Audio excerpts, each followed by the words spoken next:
Coming to you live from Eddie West Field here in downtown Santa Ana. Your Santa Ana Dons are back in action on this Saturday evening as we're moments away from game number 3 on the season. Dons will host the Vaqueros of Glendale College tonight here on the Santa Ana College Athletics YouTube channel in conjunction with SportsNetUSA.net. My name is Noah Alvarez. Welcome to the broadcast wherever you may be tuning in from. The Dons picked up their first win of the 2024 season last week on the road and will look to make it 2 wins in a row as they return back home tonight. Temperature is currently sitting at 72 degrees. A couple minutes before kickoff. A relatively overcast day here, but the clouds have cleared this evening here in Orange County, making it a perfect September night for football here in the Santa Ana Bowl. Let's take this time to preview the matchup here tonight, starting with the visiting Vaqueros. Glendale College enters tonight's game with a record of 1-0. They defeated Victor Valley at home last weekend by a score of 37-13. The Vaqueros are led by fourth-year head coach Tanner Farwell, who took over the program back in 2020. Farwell led this program to a 6-4 record last season and has a 17-13 overall record since taking over the program. Farwell hasn't had a victory over the Dons, however, since taking over the program.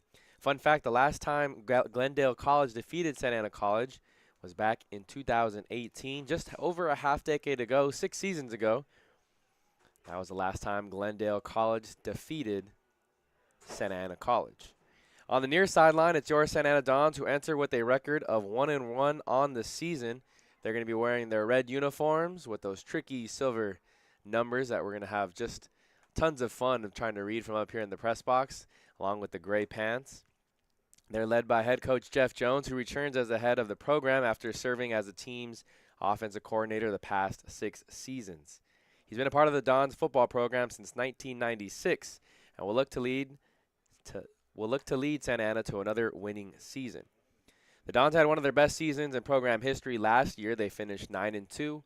Won the Southern California Bowl, had 20 players be named to the All-Conference team, and even had 1 player be named an All-American in Zamir Richardson. However, the Dons did graduate a handful of starters, but they will have a core nucleus of standout players, including running backs William Saucedo and Owen Smith, defensive lineman Joseph Aborni, and Zamir Richardson, among many others who will name throughout the broadcast. Again, the Santa Ana Dons taking on the Glendale College Vaqueros. Just moments away from kickoff as the captain's down on the field. Looks like it's Malik Pia down there with Zamir Richardson, quarterback Nate Bento. I believe that's his brother Jake Bento wearing number 13, also the other captain alongside him. Again, we have 2 brothers on the team, Jake Bento and Nate Bento. Again, freshman center from Garden Grove High School, Malik Pia, also one of the captains, along with Zamir Richardson, the sophomore All-American last year, who led the team with 16 sacks last year. This will be the first season without head coach Anthony White, who has been at the head of the program since 2020. At the end of last season, Coach White passed away after a long battle with cancer. White left an incredible mark on the Santa Ana College athletics program in a short time period. He finished with a 21-11 overall record, 2 bowl appearances, and White was honored in the season opener this year against Pasadena City College and will be remembered by many here at Santa Ana College Athletics and the different places that he's coached at, including Buena Park High School.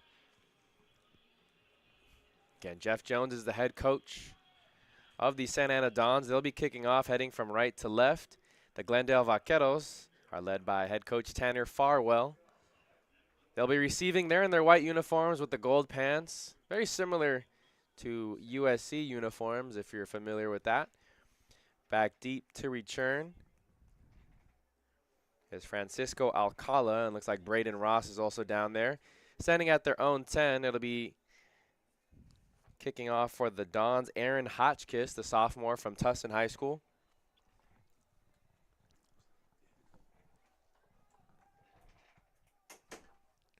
So we're just about ready for kickoff here at the Eddie West Bowl, game number 3 between the Vaqueros of Glendale College and your Santa Ana Dons. Again, thanks for tuning in. There's the kickoff. It's going to go all the way to the far sideline. Ross fumbles it, and it goes out of bounds at the 2-yard line. One of his teammates was asking for a flag to be thrown, but he did make contact with it, and that's going to be spotted at the 2-yard line. So very favorable position for the Dons defense, a defense that was third in the 3C2A last season, and yards allowed per game. They finished first in the entire state with 49 sacks as a unit.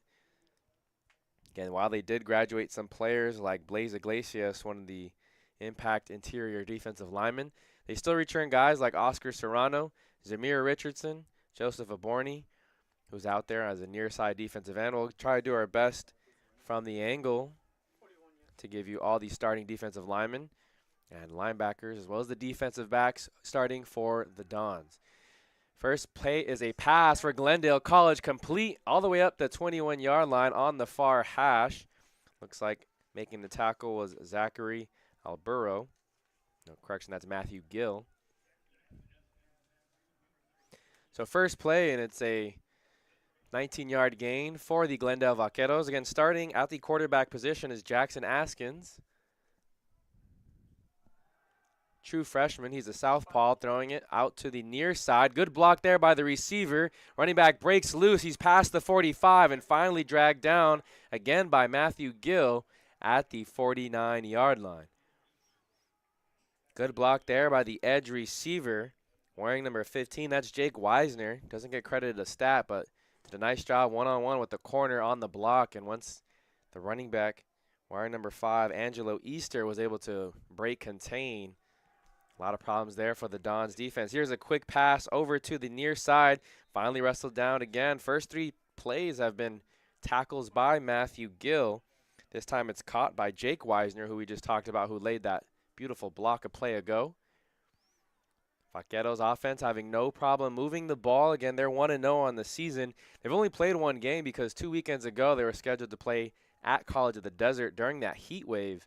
And if you remember correctly, temperatures were well into the hundreds here in Orange County. You can only imagine what the temperatures were like near College of the Desert in Palm Desert. Handoff up the middle and not much going on. Looks like that was to the running back, Zavante Flournoy Trice, his first handoff on the evening. Wearing number 41, he's a freshman running back from Village Christian High School. So 3rd and short, 3rd and 2, the yard to gain is the 40-yard line exactly. Again, Glendale going from left to right on your screen. They're going to come out with trips to the far side. Ball near the near side hash. Askins drops back, looks to his left, has plenty of time. Finally some pressure in his face. He's going to throw over to Wiseman on the near hash, and he catches it over 2 defenders. Caught it over the corner.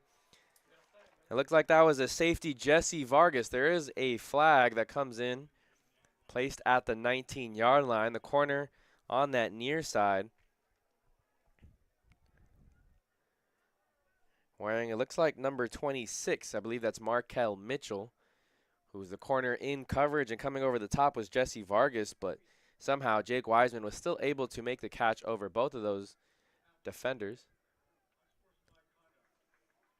So the catch will stand. They're going to flag Wiseman for a unsportsmanlike conduct penalty. A little too much taunting there after the catch made by the receiver. An impressive catch by the freshman from Cypress Ranch over in the state of Texas. Zavante in the backfield with Askins. 3 receivers to Askins' left. He's going to look that direction. Long throw out to the sideline. I think he was expecting his receiver, Shade Schaefer, to break out on a route in the flats, but he was covered really well out there. Man in coverage was Joey Fox. Zamir Richardson in at defensive end right now on the near side with the black leggings. Also into the game, Mario Evans wearing number 75, as well as Edward Castro at the D-tackle position. Looks like Maki Armstrong, who was on the far side defensive end, breaks up that play and records a tackle for loss down at the 34-yard line. Nothing going on for Zavante Flournoy as he's tackled down by Maki Armstrong. Now checking in is Joseph Aborni to get a couple more pass rushers in. Dons will go with the 4-2-5. 4 down linemen, 2 linebackers. 5 defensive backs and rotate them very often. It's a 3rd and long coming up for Glendale College. Again, a chance for the Dons to get some pass rush practice in on Askins. Askins going to swing it out to his running back. Here's Flournoy right there at the 30. Stopped his feet and gets wrestled down by a gang of Santa Ana Dons defenders right there at the 29. So gain of about 3 will bring up a 4th and 9. Looks like the Glendale offense is going to stay out there on the field. Be prepared to see a hard count coming. We saw the Dons jump a few times in their opener against Pasadena City College. 11:44 left to go in the game, in the first quarter, correction. Now in at running back, wearing number 28, is Alonzo Fuentes Gutierrez. Askins drops back, looks to the 3 receiver side. He has a receiver who has a step. That's Shade Schaefer, who makes the touchdown grab over on the far side of the end zone. On a 4th and 9, Askins to Schaefer for a 29-yard touchdown. Glendale strikes first. They're up 6-0 here with 11:30 left to go in the first.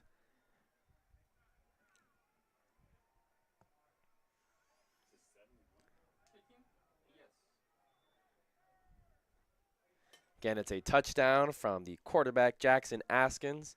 3 receivers to his left. He threw it to the receiver all the way on the far side. One-on-one coverage. And streaking down the far sideline was Shade Schaefer, a sophomore from Casenta Valley High School. Was able to beat his defender in coverage. And that's how the Glendale Vaqueros get on the board first. Dons are trailing. They've trailed in every game now to open up the first quarter. Last week in their win over LA Southwest College, they trailed 13-0 after the first quarter, got off to a slow start, however, ended up defeating LA Southwest by a final score of 28-19.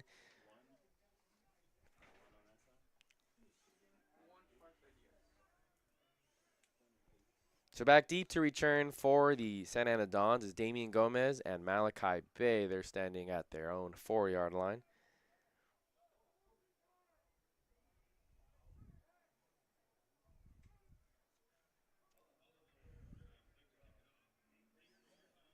Kicking off for Glendale College is Alejandro Pereira, freshman kicker from Rosario, Argentina.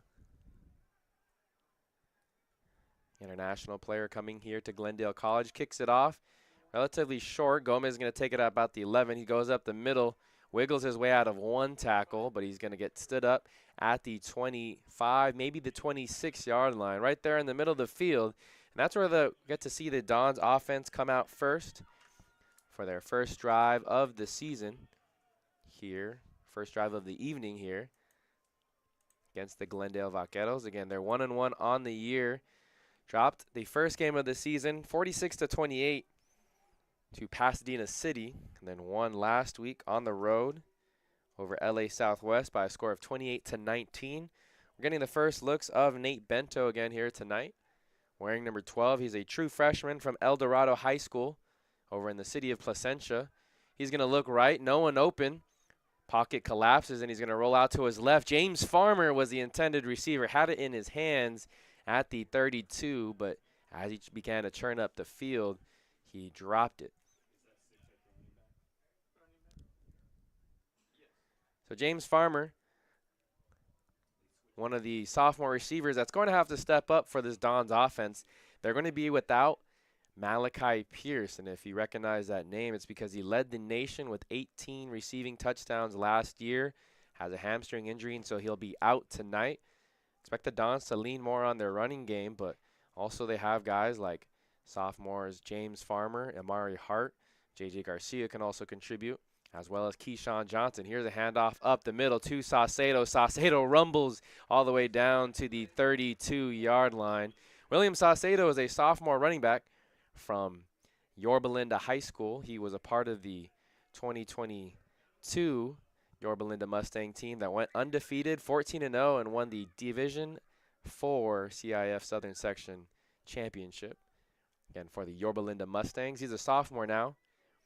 Last year as a freshman, finished with 632 yards. He had over 400 of those in the first 5 games of the season. However, an injury, a couple fumbles cut into his playing time. He gets the handoff again there, chopped down at the 34. It's going to set up a 4th and very short. In comes the punting unit. So very conservative play call there on 3rd and medium. It looks like head coach Jones is going to send out the punting unit. So a 3 and out early on here for the Dons offense. Back deep to return. Looks like 15, Jake Weisner is back there, as well as Francisco Alcala. Hotchkiss gets it off. Big booming punt. Wiseman backs up to the 23-yard line. Wiseman maneuvers his way down to the 31, but that's all they're going to get on that return. Again, thanks for tuning in to Don's Football here on the Santa Ana College Athletics YouTube channel in conjunction with SportsNetUSA.net. Again, there's some other games going on in the 3C2A, so we'll be sure to update you on some scores from around the state of California.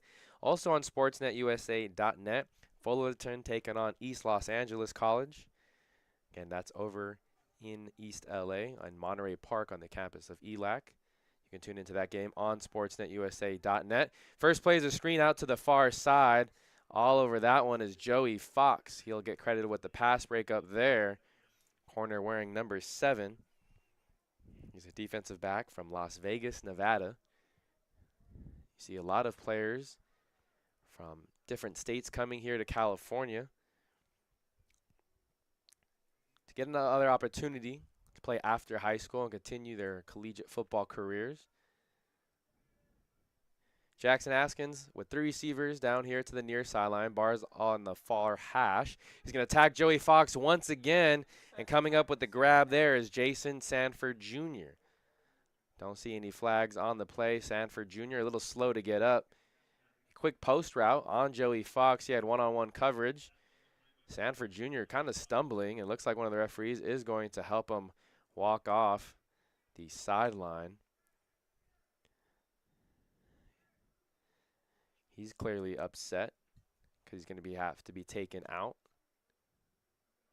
It was 47 Jesse Vargas, the safety, who came down and laid the boom. Didn't see anything too crazy on the hit there, but again, Sanford Jr. going to walk off the field under his own power and be helped by one of the trainers over there for Glendale College. Different package coming in for Glendale College. Down on the defensive line for the Santa Ana Dons, you have Joseph Aborni as a near side defensive end. Maki Armstrong is in there. At the defensive tackle positions, you have Oscar Serrano as well as Mario Evans. At linebacker, you have Nate Rios along with Owen Tesh, 2 linebackers in. Corner on the near sideline, Tanner Fraudenberger. We already mentioned Joey Fox over on the far side. 11 personnel. There's going to be a tight end over on Askin's left. Handoff to Zavante Flournoy, and Flournoy gets stood up right back at the line of scrimmage. No gain as he tried to run off the left guard. The pile kept on pushing him back.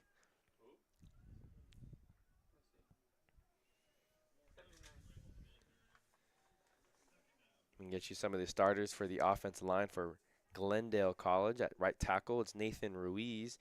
Right guard, Isaac Ruiz. We'll get you the rest after this snap. Askin's going to look to make a quick short throw over to the near sideline.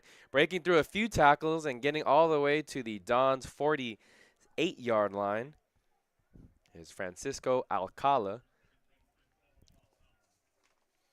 Starting at center tonight, Samuel Cortez Reyes for Glendale College. Over at left guard, it's Julian Rivera. And at left tackle, they have Daniel Contreras. So 3rd and 4, yard to gain is the 44-yard line. Askins going to throw out to the far side with the defender all up in his face. He did go backwards, so we'll see where they mark forward progress. They're going to mark it right there at the 44-yard line. Angelo Easter makes the catch. Had to wrestle off Joey Fox, who was blanking at him. A tough grab there by Easter. They're going to say that's enough for the first down. Glendale keeps on moving the ball. They do have a 7-0 lead here with 8:20 left to go in the first quarter.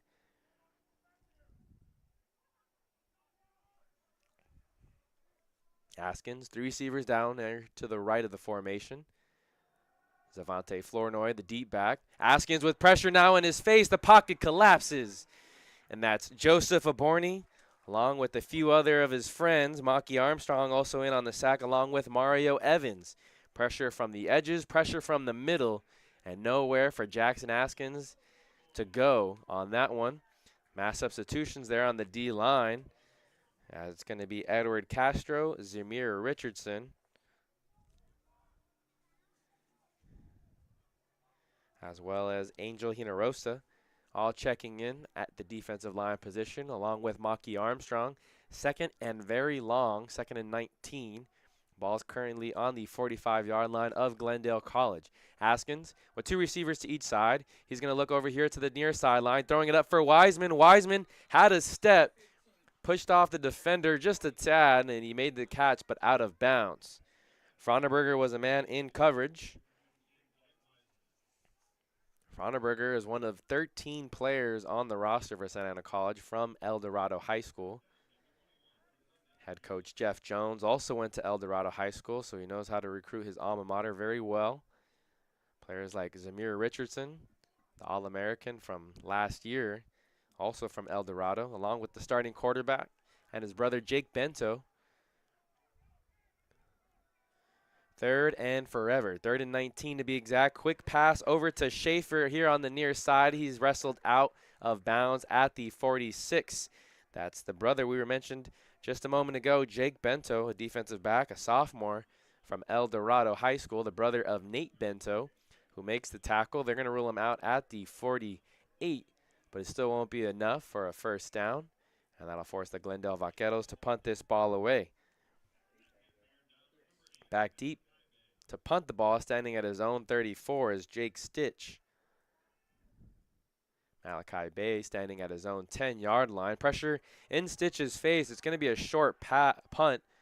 Takes a Glendale College bounce and rolls past the 20 all the way down to the 19. It originally bounced. There's a flag, late flag thrown as some extracurricular activity between Maki Armstrong and one of the players for Glendale College. I believe that was number 98, Garrett Staple. We'll see who the flag is on. They might be offsetting penalties. If the referees here felt like it was a mutual doing by both teams, they're going to wave off the flag. So a bit extracurricular activity, but nothing to draw a flag. And the Dons will start their second possession on the evening here on their own 19 on the near hash. Again, Nate Bento, freshman from El Dorado. William Saucedo, one of 2 running backs in the backfield. Standing alongside him also looks like Tyler Robertson, freshman from Sonora. 2 Bentos right. Pressure coming up from up the middle. Bento decides to take off. He slides, but he leaves his body vulnerable, and he takes a huge hit. Flags come in flying. That's going to be a 15-yard penalty on the Glendale Vaquero defense, and some Santa Ana Dons players not too happy with their quarterback taking a big shot like that, especially on a slide there.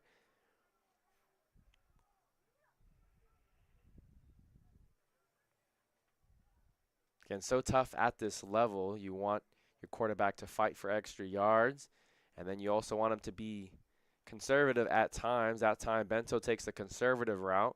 He goes for the slide, but when you do go for the slide, sometimes you do leave your body vulnerable to taking big hits. Defenders should know to stop and lay off once you see you go into that slide motion, but there, Glendale didn't do that. Laid a big hit on Nate Bento. Should be 15 extra yards at the end of that 1-yard run. We'll await for the call from the White Hat.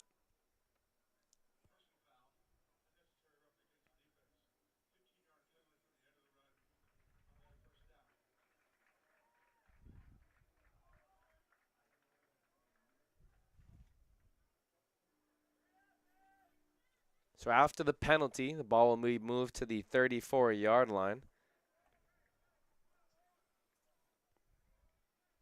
First and 10 coming up for the Dons offense. Again, 2 running backs in the backfield. And at receiver is Damian Garcia, James Farmer, as well as Keyshawn Johnson. He's the lone receiver on the far side. Handoff up the middle to Saucedo. And as he falls forward to the 41, it'll set up second down and very short. Again, receiver Malachi Pierce, the sophomore, who had 18 receiving touchdowns last year, unable to go tonight. So expect the Dons to lean on the run game, shorten the game up just a little bit. 2 running backs in the backfield. They're going to motion out Robertson. It's a pass to Robertson out in the flats, and he thought about running before he secured the ball. So it's going to be an incomplete pass. Had some good blocks there on the edge by Farmer and Garcia, by Gomez. But after the incompletion, it'll be 3rd and 2 coming up. Looks like 2 tight ends are going to check into the game for the Dons, wearing number 87. That's Mason McComb, as well as Brady Lacher.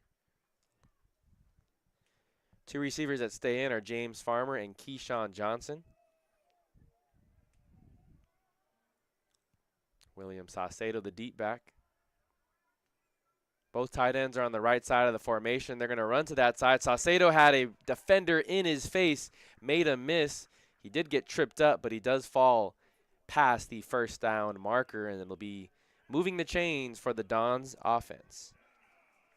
Let's go ahead and get you the starting offensive line while we get a chance. Starting at left tackle tonight, we'll have Jared Zamora over at left guard.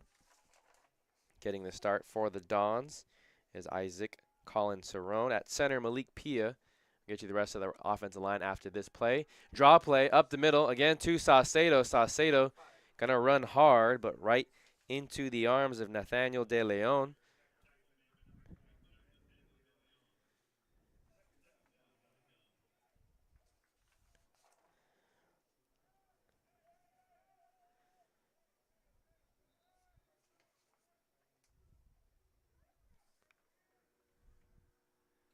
So substitutions being made for the Dons offense. Saucedo still in at running back. Bento and the team going to look to the sideline. Starting at right tackle, they have Isaac Tupelese. And starting at right guard, getting his first start of the season, Ryan Scrivener. Bento's going to drop back. Still looking to the right as he steps up. Has passed the line of scrimmage now. Going to try and make something happen with his feet. And finally pushed out of bounds over on the far sideline at about the 47-yard line. They mark him out. So 3rd and about 2 yards coming up for the Dons offense. Coming back into the game is Tyler Robertson. J.J. Garcia going to check out. 2 running backs and a tight end down on the field. At tight end is Nathan Meek. Both receivers flanked out to Bento's left. Handoff to Saucedo with Robertson lead blocking. He gets stopped at the 46-yard line. Don't think that's going to be enough for the first down. Big decision here coming up for head coach Jeff Jones and the Santa Ana Dons. Do they go for it here? They're in plus territory. They're trailing 7-0, still early in the game. 3:30 here in the first quarter. Their offense does stay out. Expect them to use the hard count, try to get the Glendale defense to jump off sides. They show pressure. Both middle linebackers creeped up on the initial hard count. Bento and the offensive players look to the sideline for the play call. 4th and 1. Bento hands it off to Saucedo. Penetration up the middle. He extends the ball. I don't know if it was enough. The far sideline referee marks him down about a step away from the 45-yard line. Making that tackle in the backfield is Brooklyn Paston, and that's a turnover on down. So the Dons get stood up right there at the 46-yard line. Great defensive play and individual play by Brooklyn Paston, one of the sophomore linebackers from Eagle Rock High School. And that'll be a turnover on down. So on the second possession, the Dons can't find a way to get on the scoreboard. Just over 3 minutes left to go. And thanks for tuning in to Dons Football here on the Santa Ana College Athletics YouTube channel. Jackson Askins Come back out onto the field, hands it off to his running back who runs off the left guard for about a 3-yard gain. That's Alonzo Fuentes Gutierrez, freshman from Sun Valley. They're going to go with 4 receivers out to the far sideline. The running back Gutierrez, the lone running back, an offensive threat over here on the near side. Quick screen pass over to the far side. So a tricky formation, all for a screenplay that gets them about 2 more yards. It'll be a 3rd and 3.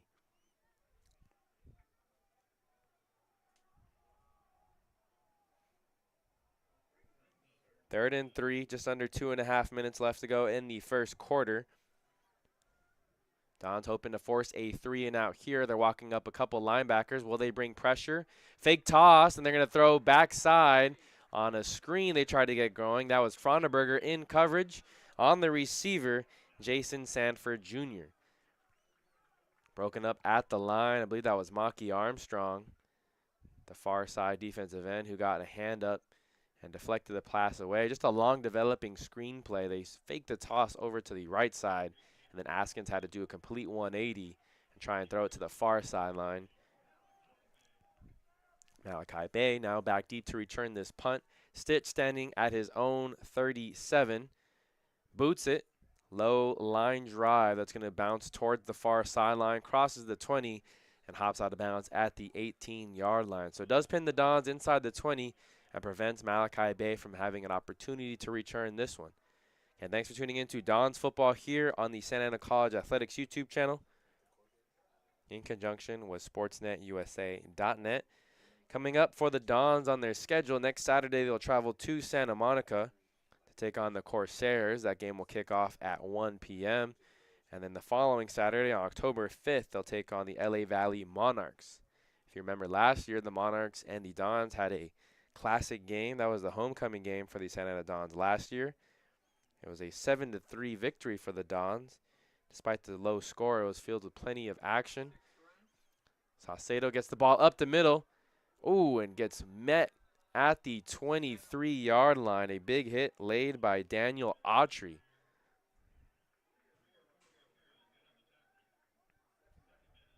Saucedo runs hard.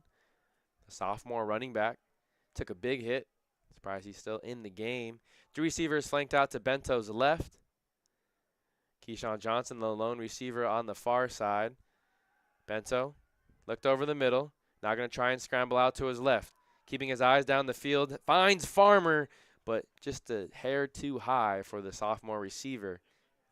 It's going to go incomplete. Second target we've seen for James Farmer. Fortunately, that one a little too high. Nathan Meek, the tight end, will come into the game now. Also checking in is J.J. Garcia. He's in the slot down here on the near side. Coming in on this 3rd down and 5 is the running back Tyler Robertson. Haven't seen Owen Smith here today. Let's see if the Dons can convert here on this 3rd down. 3rd and 5. Bento drops back.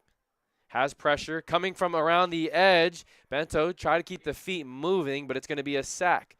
A 2-yard loss on the play. Pressure from the near side edge. Wearing number 82, that's Dario Sandoval who gets the sack. Just beat the left tackle, Jared Zamora, one-on-one. Nothing Nate Bento could do, and so it's going to set up 4th and 6. Just under a minute here in the first quarter. Hotchkiss will kick it from his own 10. Gets off a good booming punt to Alcala, who returns it at the 40-yard line. Changes direction, still running up the far side hash. Gets about a 6-yard gain as he gets tackled down at the 48-yard line. Okay, thanks for tuning in to Don's Football here on the Santa Ana College Athletics YouTube channel. You can tune into all the home games here for the Don's athletic program this fall, winter, and spring here on the Santa Ana College Athletics YouTube channel. So don't forget to like and subscribe to the channel while you're here. All the women's and men's soccer games, volleyball, men's and women's basketball in the winter, And baseball and softball in the spring will be streamed here live on the Santa Ana College Athletics YouTube channel. 1st and 10. They try and throw it over the middle to Schaefer. Schaefer comes down with it, crosses the 30 and steps out of bounds right over the linebacker, Christian Gabb, who was in coverage. Didn't think he was expecting the ball to be thrown in his vicinity as the receiver, Schaefer, went up over the top for the catch, moving the chains for Glendale College. Under 30 seconds left to go. Let's see if they can get one more playoff. In the backfield, it's Gutierrez. Hand off to Gutierrez off the left side. Runs right into one of the linebackers here at Santa Ana College, and he's wrestled down.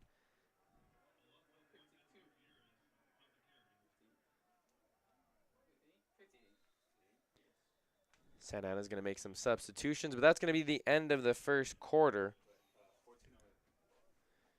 So Glendale leads 7-0 here at the end of the first. Again, thanks for tuning in to Don's Football here on the Santa Ana College Athletics YouTube channel. We'll come back after this commercial break. People always ask us, what's a Don? And our response is easy. To us, a Don is someone who embraces the grind. A Don is a person that brings passion. Someone who takes advantage of all their opportunities. A leader, a dreamer, a winner. The question we have for you is, are you ready to be a Don?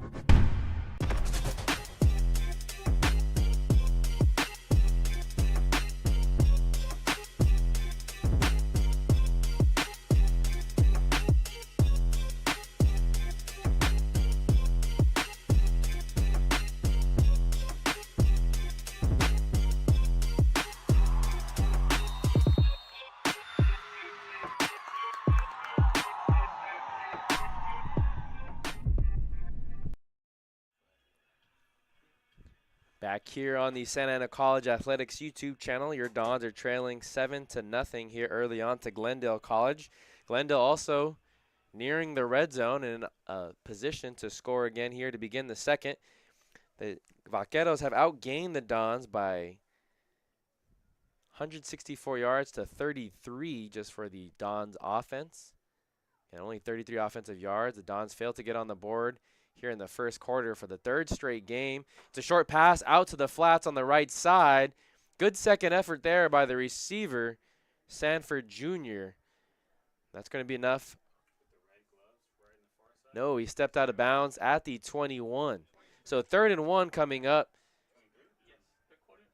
Again, Glendale going to go with this hurry up. They throw it out quickly to Schaefer. Schaefer gets pushed out of bounds, but at the 16-yard line. So plenty of room there for the first down. Again, the Glendale Vaqueros have gone to that quad formation while they'll line up 4 receivers on one side, 2 in the front, 2 in the back, basically all trying to block for that one receiver who gets the ball on the screen. Here at the beginning of the second quarter, Vaqueros are in the red zone now, ball at their Don's 13-yard line.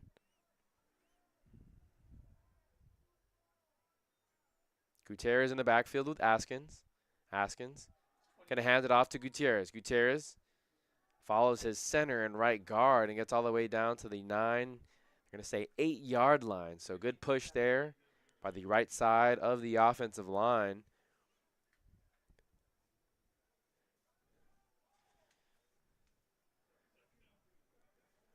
Second down and 5 coming up for the Dons defense. Now 11 personnel as a tight end comes into the game. That's Noah Gomez on the left side of the formation to Askins' left. They're going to hand it up to Gutierrez again. Gutierrez maneuvers his way down to the 4.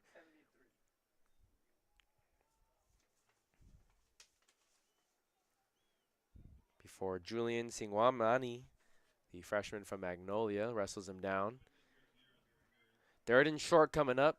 The Vaqueros can get a first down without scoring. Yard to gain is the 3. The ball's at the 4. Askins. Gutierrez now motions to his right. He's the running back alongside the quarterback. Askins, trouble with the snap on the exchange, and that's going to be a fumble. A fumble recovery for the Dons. Can't see who hopped on it just yet, but right there at the 7-yard line, the Dons offense will take over. A huge turnover there for the Dons defense. with the Vaqueros backed up deep in their own territory. It's Oscar Serrano who fell on the ball. Another sophomore defensive lineman for the Dons defense.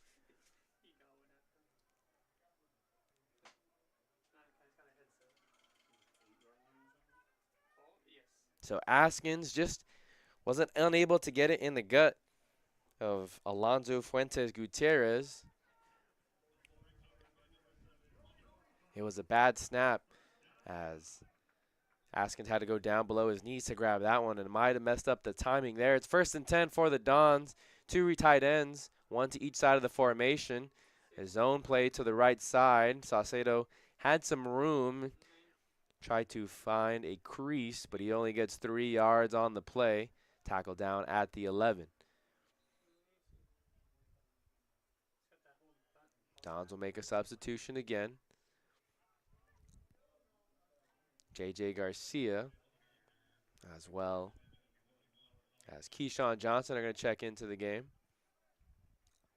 James Farmer also out there at receiver.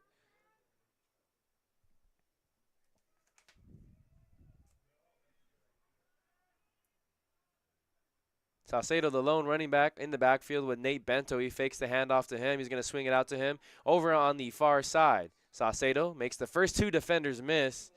Fights hard, but only gets another 1.5 yards, and he'll set up 3rd and about 5 yards coming up for the Dons. Getting backed up deep in their own territory, but got a good break there on defense. Recovered a fumble as the Vaqueros were threatening to score once again. The Vaqueros are also using a 4-2-5 defense, led by their 2 linebackers in the middle, Brooklyn Passon, who we've already mentioned his name a couple times, and Colin Farberger. You'll hear us call their 2 names quite a bit. Bento drops back. Going to look to his right. No one open now, escaping the pocket. Tried to dump it off to Saucedo. Saucedo also couldn't haul it in. That's now the 3rd drop we've seen by a receiver from the Santa Ana Dons offense. That'll force the Dons to punt this one away again. Again, trailing 7-0 here. They're now 1 of 5 and converting 3rd downs early on. And just getting off to a sluggish start. We saw that last week too to LA Southwest College. Dons fell behind 13-0 in the first quarter before putting up 14 points in the second quarter. Hotchkiss standing at the goal line, gets it to Alcala on the punt. Alcala receives it at the 39 of Santa Ana College. That's where the Vaqueros will start here with 11:23 left to go in the second quarter. Again, thanks for tuning in to Dons Football here on the Santa Ana College Athletics YouTube channel in conjunction with SportsNetUSA.net. Both teams play in the American Division of the 3C2A.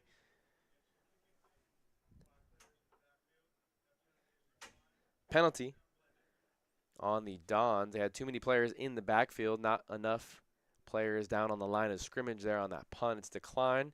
Vaqueros will take the ball right there at the 38. Give him an extra yard.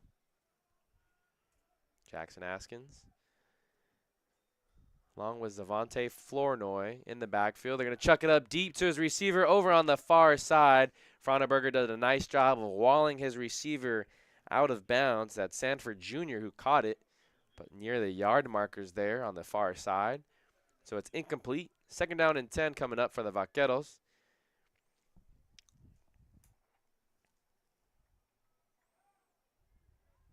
Again, the Vaqueros defeated Victor Valley in their first game of the season last week at home by a score of 37-13.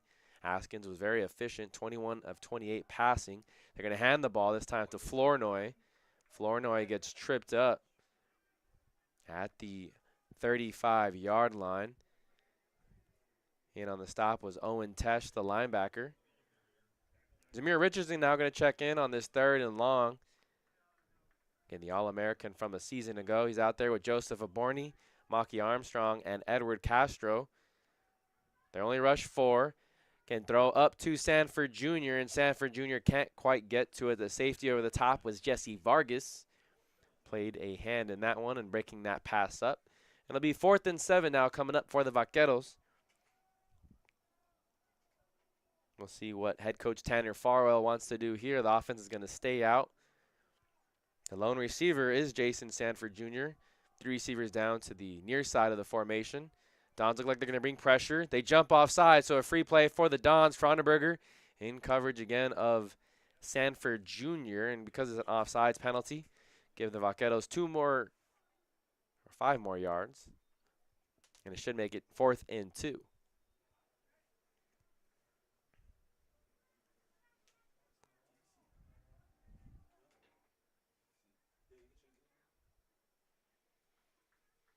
So 4th and 2 coming up, and we'll see how this changes the play call here for Farwell and the coaching staff for Glendale College. Again, 3 receivers down here to the near side of the formation. It's Braden Ross in the slot, along with Shade Schaefer and Wiseman. Deep back is Gutierrez. They're trying the hard count again. 4th and 2. Yard to gain is the 28-yard line. Ball currently on the 30. Haskins relaying the hand signs over to his receivers on the near sideline, and it looks like there's going to be a timeout called from the sideline. With that timeout on the field, we'll take a timeout up in the booth. Again, thanks for tuning in to Santa Ana Dons football here on the Santa Ana College Athletics YouTube channel. Life doesn't change overnight. It takes effort and dedication. It takes learning new skills and putting yourself and loved ones first. At Santa Ana College, you can complete a full-time accelerated online program in just 2 years. Choose a program that meets your needs and changes your educational dreams into a well-deserved reality. Building the life you want means taking a first step. Start your journey at Santa Ana College. Where it leads is up to you. Back here on the Santa Ana College Athletics YouTube channel, getting a different angle for you ahead on this 4th and 2 coming up for the Glendale offense. They keep their offense out there. Yard to gain is the 28-yard line. They're on the 30. Dons, looks like they're going to bring some pressure up the middle. Some linebackers creep up. Haskins drops back. It's going to be a pass play for Glendale. Finds an opening there. It's Schaefer who gets tackled down at the 21-yard line. Moki Leuma, freshman from Segerstrom High School, going to make the tackle. He's in at linebacker. His brother MJ playing at Saddleback College. Both brothers went to Segerstrom down the street here in the city of Santa Ana, California.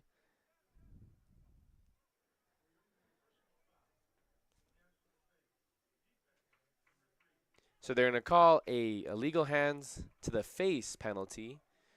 More yardage at the end of that play on Maki Armstrong.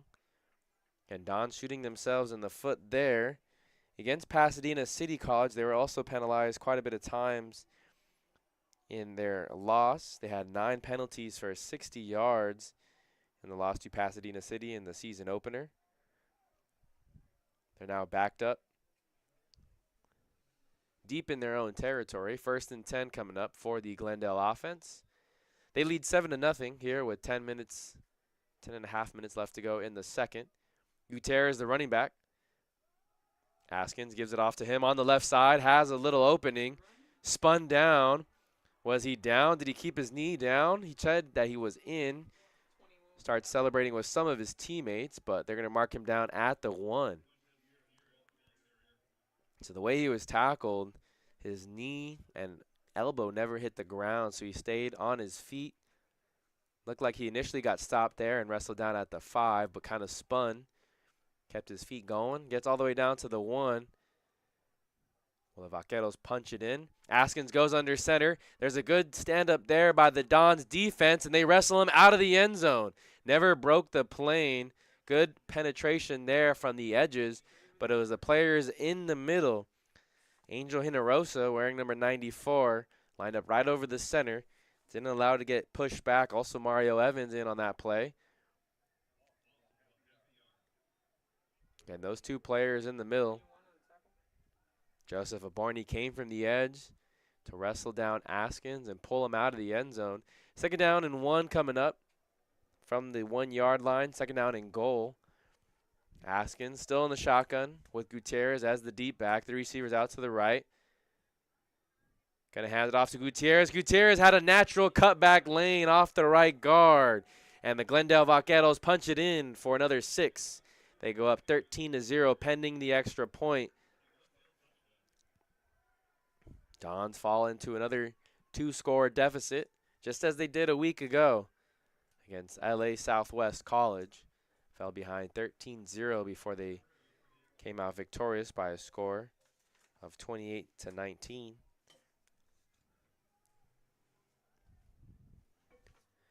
Kicking the extra point for Glendale College is Alejandro Pereira. Kick is up and good. So with that, Glendale now has a 14-0 lead here on the Santa Ana College Athletics YouTube channel. And thanks for tuning in wherever you may be tuning in from. Also going on in the 3C2A, we'll get you some scores from around the state of California. Riverside and El Camino all tied up at 7 apiece. Riverside City, the reigning 3C2A state champions, but have had some surprising losses early on in the season, struggling with El Camino College. Also in the first quarter, we still have no score from Fullerton and East Los Angeles College. Here in the American Division, LA Valley facing off against Victor Valley, and they have a 14-13 lead. That's the Monarchs on top late into the first quarter. 2.5 minutes left to go in the first. Also in the American Division, Chaffee playing Santa Monica in the city of Rancho Cucamonga. They have a 20-0 lead over the Corsairs. So Chaffee College currently up. This one, kick down the near side, and trouble with the decision to take that return. That's Damian Gomez, who decided to pick it up. Ball looked like it was going to roll out of bounds, and he couldn't stay in bounds as he picked it up. The ball will be placed at the 9, so deep into their own territory. The end zone at their backs. Dons are going to have to be very careful.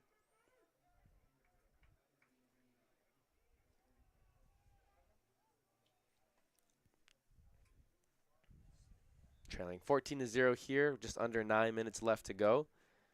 Again, thanks for tuning in to Dons Football here on the Santa Ana College Athletics YouTube channel. Bento with Saucedo, the running back alongside him. A lot of opening there on the right side. His receiver, James Farmer, couldn't secure the edge, and it's only a 2-yard gain. They mark down Smith at the 12, so they will give him a gain of about 4 on the run. Again, Saucedo running hard. No Malachi Pierce. So they're going to have to rely on the sophomore running back. That's now 11 rushes for 36 yards already in the evening.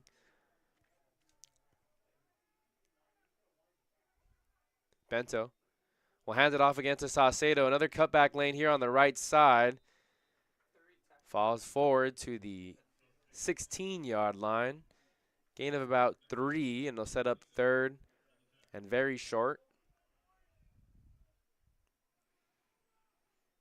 Saucedo had a career best 127 yards on the ground last year against the Glendale defense. That was, again, on the road over at Glendale College. Dons came out victorious last year by a score of 17-7. Saucedo had one of those touchdowns. Going to motion the tight end from to the right side of the formation. No push on that side. And so Saucedo gets met at the line of scrimmage. No gain on that third and short. That's going to force Hotchkiss to come out and punt the ball away for the Dons. Again, 3rd and 3, a handoff to the right side, and not enough push there for Saucedo to break loose. Just over 7 minutes left to go. Hotchkiss standing at his own 2. Back deep to return is Wiseman standing at his own 40. Alcala's also back there.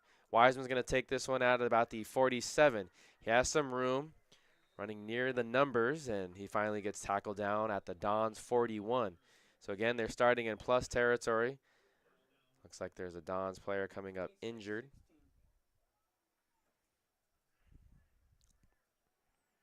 That's Markel Mitchell. He's been one of the corners that gets some playing time here for the Dons defense. He's going to walk off the field under his own power, holding his arm. Might be just a stinger.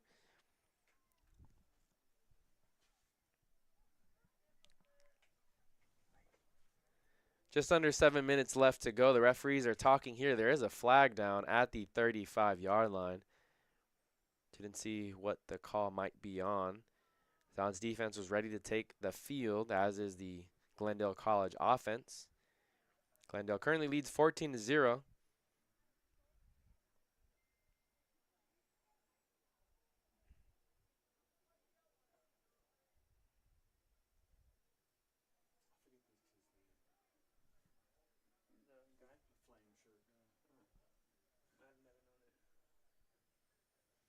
So referees still having a discussion. Ball's placed currently at the 40-yard line.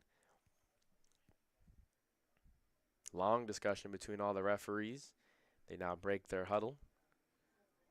And we'll wait to see what the call is, as the referee here on the near sideline explains to head coach Jeff Jones. 6:59 left to go here in the second quarter. Next home game for the Dons this season won't be until October 19th, as the Dons will host Victor Valley, a team that Glendale College defeated this past weekend. And the Dons compete in the American Metro Conference. Still some discussion being had, and looks like their punt returners are going to come back out onto the field.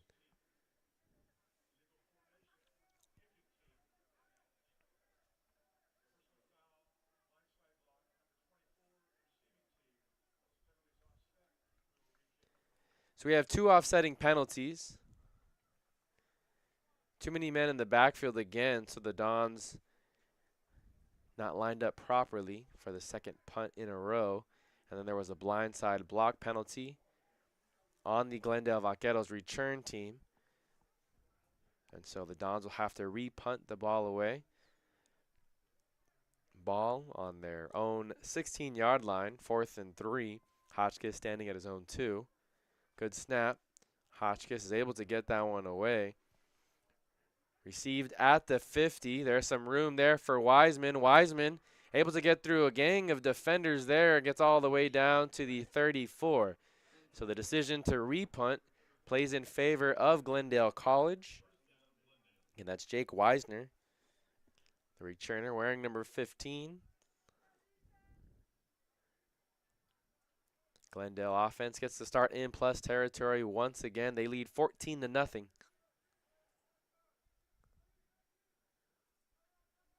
Been very methodical in their drives. Jackson Askins has controlled the tempo. Going to swing the ball out to the left. A high floater for Gutierrez. Gutierrez spins out of a big hit, but chasing him down there was Owen Tesh.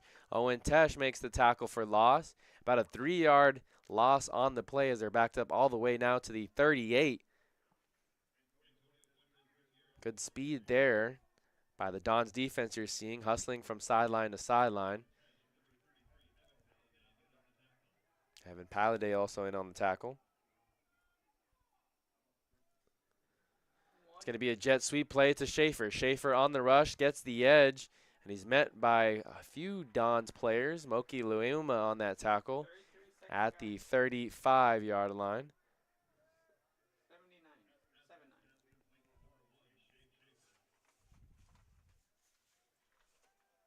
Mario Evans was the first man to get there, coming from his defensive tackle position. Again, 3 receivers down here to the near side of Jackson Askins. 3rd and 11 coming up. 5.5 minutes left to go in the first half. Askins going to look over the middle. Some pressure coming from behind. Swings it out to Gutierrez, and Gutierrez drops the ball. He had it in his hands at the 40. We've now seen running backs for both teams drop easy receptions, and that's going to force the Glendale Vaqueros now to punt the ball away. They had good initial starting field position, but they went sideways and lost some yards on the first play of the drive. Set them behind the chains, and they'll have to punt this one away. Standing at his own 49 is Jake Stitch. Malachi Bay standing at his own 10. We'll see if he gets a chance to return one. High punt towards the far sideline. Going to try and pin it into the corner.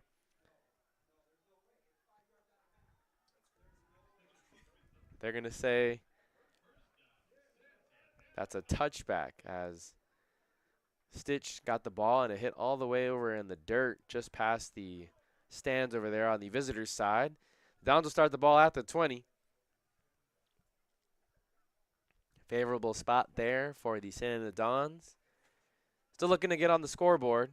Trailing 14-0 here on the Santa Ana College Athletics YouTube channel. Bento's dropped back to pass a few times this evening. However, he's only made one completion thus far. Again, no Malachi Pierce. Someone that I'm sure he was looking to throw to a lot. Dealing with the hamstring injury, so other receivers will have to step up for the Dons offense here tonight if they expect to win. Bento's going to air it out for Farmer. Farmer on the sideline in one-on-one coverage. Not enough room to make that catch there. A little bit overthrown. The man in coverage for Glendale College was Daniel Autry. 2nd down and 10 coming up. Farmer is a sophomore from Thomas Jefferson High School. On the season, he's 2nd on the team with 5 receptions. Again, Malachi Pierce, coming in today's game, had 9 receptions on the season, which led the team. Bento's going to keep the ball, get wrestled down at the 25. Gain of 5 yards, and he'll set up 3rd and 5. Looked like there could have been a face mask penalty tagged on at the end of that one. Some fans not too happy about the no call there. 4:50 left to go here in the 2nd quarter. 3rd and 5 coming up. Saucedo in the backfield along with Nate Bento. James Farmer is the lone receiver here. Nathan Meek is the tight end down. He'll be in a receiver stance over on the far side. 5 seconds left on the play clock. They get the snap off. Bento had to reach over to his right. Spins out of a sack there. Now rolling to his left. Will he have enough room to get the first down with his legs? Reaches the ball out on the far sideline. Let's see where they mark him out of bounds. Right there at the 29. The yard gain was the 30. Not a favorable spot there for the Dons. Hard to tell from our angle. But it looked like he broke the 30-yard line, at least with the ball stretched out at the end of his run. And because the Dons are so backed up into their own territory, head coach Jeff Jones is going to decide to punt this ball away and play it safe. Tough spot there for the Santa Ana Dons. Bento thought he had the first down. Instead, it's 4th and 1. The Dons will have to punt this one away. 4 minutes left to go here in the first half. It's a fake. They're going to snap it to the up back, getting the first down and rumbling his way down to the 36-yard line for a first down is Gray Greer. So special teams coming up big there for the Santa Ana Dons. Gray Greer is a freshman from La Habra High School. Former Highlander. Gets the first down. And the Dons offense will stay on the field. Nice decision there by Jeff Jones to roll the dice.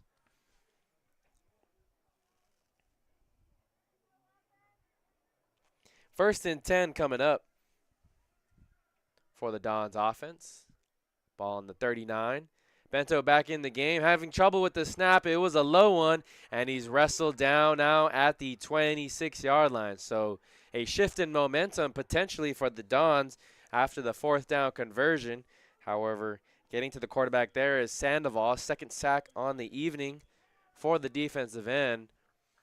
The Dons are going in the wrong direction. They're going to mark forward progress at the 30, so they do get a favorable spot there at least. Under 3 minutes left to go.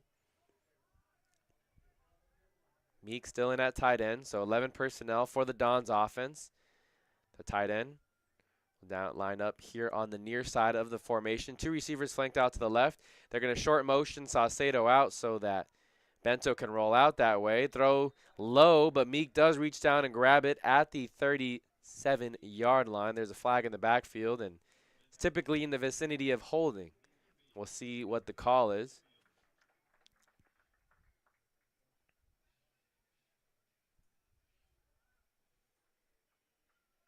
Two minutes and 38 seconds left to go in the second. Looks like they're pointing in the direction of Glendale College. So penalty on Glendale. Personal foul. Illegal use of hands to the face by the Glendale defense, and so the Dons get a big break there. They're now in plus territory for the second time this evening across the 50. Oh, and it looks like another flag gets tossed there. Glendale College, one of the defenders mouthing off. You see the referee there on the middle, pointing to number 35. That's Edgar Juarez, the freshman from St. Francis. Tack on another 15 yards. Must have said something to the referee's disliking.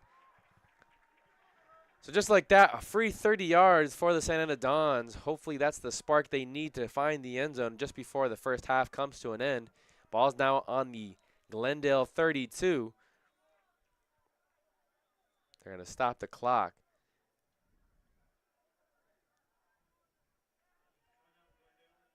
And Glendale College is going to call a timeout. Again, thanks for tuning in to Don's Football here on the Santa Ana College Athletics YouTube channel. Pretty cool shot there we have for you guys of the Don's huddle there. Again, led by Jeff Jones, who's been a part of the program since 1996. He's been the offensive coordinator for the past 6 seasons, while head coach Anthony White was here at head of the program. Again, now Jeff Jones serving as the co-head coach along with Adam Nyson.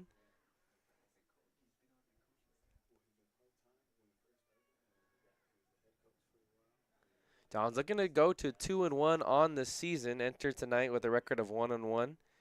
They lost their season opener against Pasadena City by a score of 46-28. We were here for that one. The Dons, again, fell behind early on and dug themselves into a big hole. We're trailing 17-0 at the end of the first quarter and 24-7 going into half. Then last week against LA Southwest, falling behind the Cougars by a score of 13-0 before scoring 14 points in the second quarter. And they did have a 14-13 lead going into halftime last week. But the Dons struggling to score early on in games. That's going to be a theme here as they close out their preseason schedule. Have to get that cleaned up before they begin conference play. William Saucedo steering around the left side and gets all the way down to the 23-yard line. There's a flag over near the far side. Might be a holding on one of the receivers.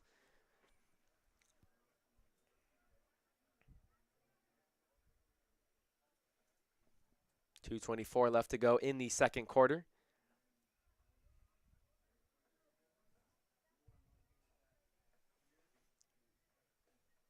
And the Dons offense has been helped out on this drive.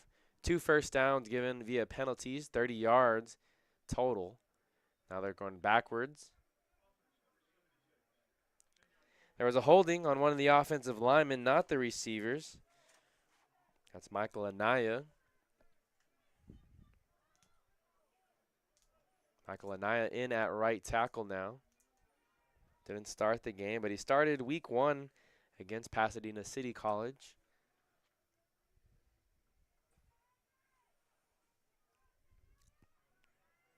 Four receivers in the formation now for Bento. 3 receivers out to his left. Bento's going to hand it off to Saucedo again up the middle. Just keep feeding the sophomore. He crosses the 40. Doesn't get very far after that. Clock is stopped.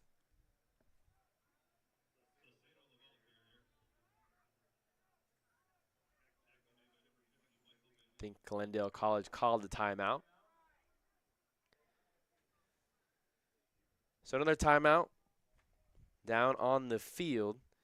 2 minutes left to go. It's the 2-minute timeout here that they're doing now at the collegiate level. Okay, thanks for tuning in to Don's Football here on the Santa Ana College Athletics YouTube channel. Again, we're just looking at total yards here today. Glendale Vaquero offense has 202 yards on 37 plays. The Dons have ran 27 plays but only have 65 yards total. Have yet to break the century mark. They only have 5 first downs compared to the 12 of the Glendale offense. And of those 5 first downs, 3 of them have been via the penalties. So the offense has been really stagnant. Defense has been able to catch a couple breaks. They got a fumble when the Glendale offense was deep inside their territory, or else there could be a bigger lead for the Glendale Vaquero offense. Nonetheless, the Dons are still in it. If they strike here before the end of the first half, it'll be a 1-score game depending if they can find the end zone or not. Dons do have 55 yards on the ground. Expect them to lean heavily on the ground with Malachi Pierce out. They only have 10 yards through the air. They had to punt the ball away 4 times. They're also 1 of 7 on third down conversions. Second down and long, they're going to have to get some chunk yards here. Fakes the handoff to Saucedo. Pressure up in Bento's face. He's now going to escape the pocket, get out to the left side. Plenty of room. Pushed out of bounds at the 25-yard line. So it'll be 3rd and short coming up for the Dons offense. Again, Bento hasn't been able to do a whole lot with his arm early on in this one, but finding some room with his legs and his athleticism. Breaking contain. Outrunning the linebackers. And getting up the field. Clock will be stopped, although it's still running on the scoreboard. Finally stopped now at 1:36. They might put some time back on the clock after that one. It was closer to 1:50 when Bento was pushed out of bounds, so about 14 seconds rolled off the clock.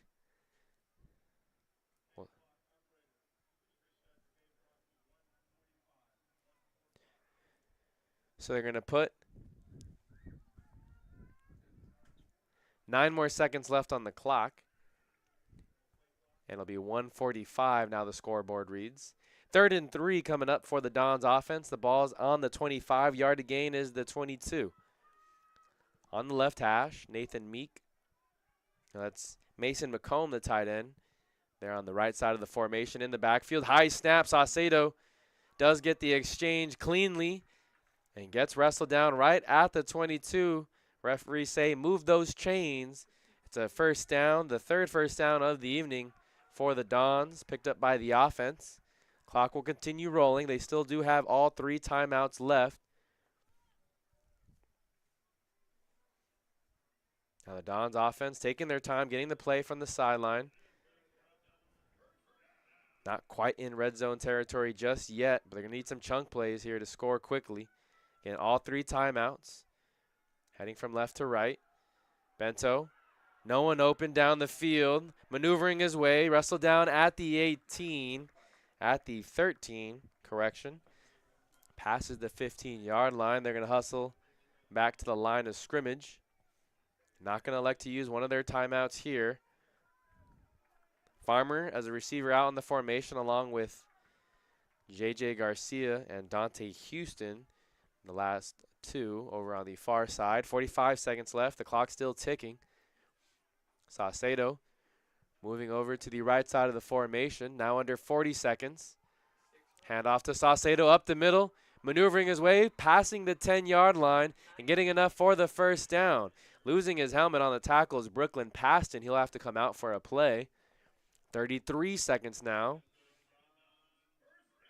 And now we're going to see a timeout called by the Dons sideline.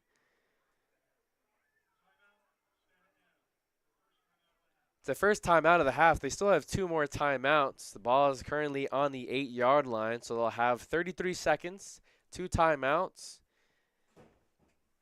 to discuss how they want to attack things here on this 1st and goal opportunity. Again, they trail 14-0 here on the Santa Ana College Athletics YouTube channel.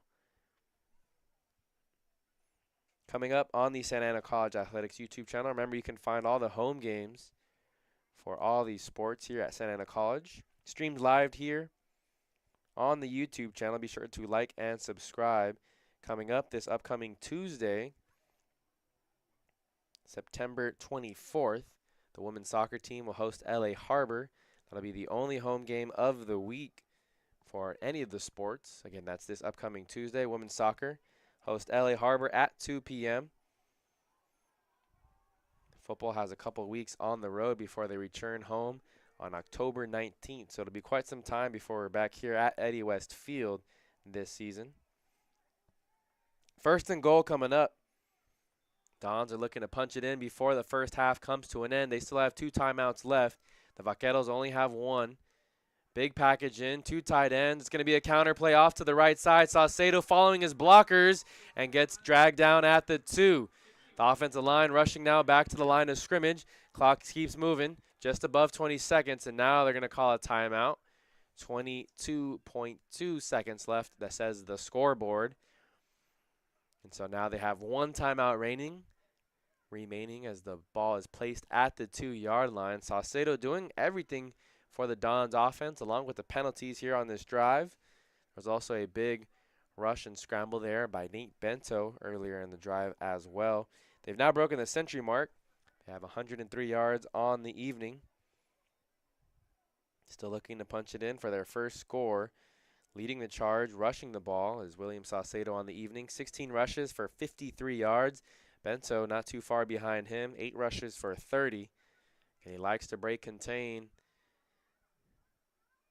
And is able to use his athleticism to break into the second level and create some opportunities to get yards on the ground. Haven't been able to really get the passing game going. Only 10 yards passing for Bento and the Dons offense. We'll see what they do here at the 2-yard line.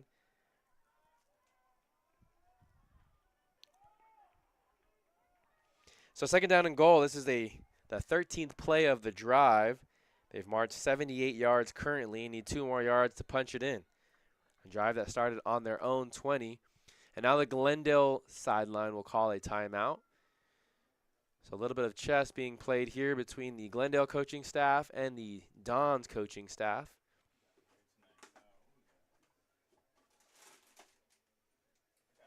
Again, Dons in the red uniforms with the gray pants. Glendale in their white uniforms, gold pants. Let's go ahead and check in on some scores from around the 3C2A. Remember, you're listening to Dons Football here on the Santa Ana College Athletics YouTube channel in conjunction with SportsNetUSA.net. Also on SportsNetUSA.net. Fullerton has a 7-3 lead as they're taking on the ELAC Huskies. Again, 7-3 Fullerton leads over ELAC. Also going down here in the SCFA, Saddleback has a 21-7 lead over Antelope Valley. LA Valley, extending their lead now, has a 29-13 lead over Victor Valley. Again, that's in the American Division. Also going on in the American Division, Chaffee has a 26-0 lead over Santa Monica College. Second down and goal from the 2. 2 tight ends. They're going to motion.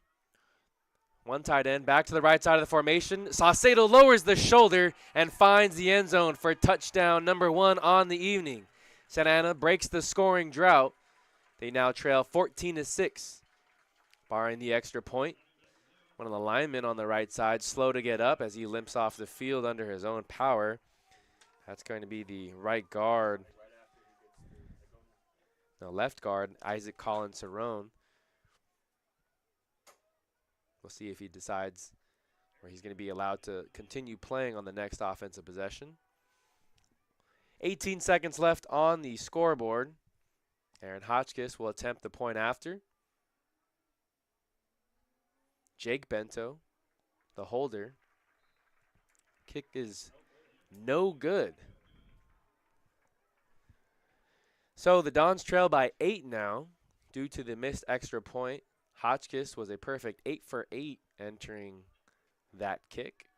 Had a discussion with the referee as to where that one missed. From our angle up here, it looked good, but missed left. So the Dons will kick things off to the Glendale Vaqueros. They have no timeouts remaining, as do the Dons. 18 seconds left. We'll see if they let Hotchkiss boot it deep or decide to squib it. Last season, they tried a lot of pooch kicks as well, but you don't want to give the Glendale Vaqueros favorable starting field position here with a couple seconds left before the end of the first half.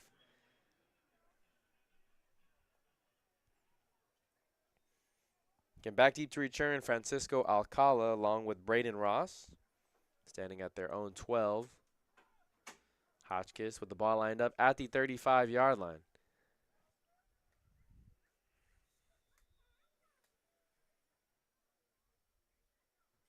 There's the kickoff. It's to the near side towards Braden Ross. He takes it at the 6-yard line. Ross has some blockers in front of him, stops his feet right at the 17-yard line, gets driven backwards as Maki Armstrong, who was the first man to get there. Evan Palladay, the sophomore from Washington, also in on the tackle.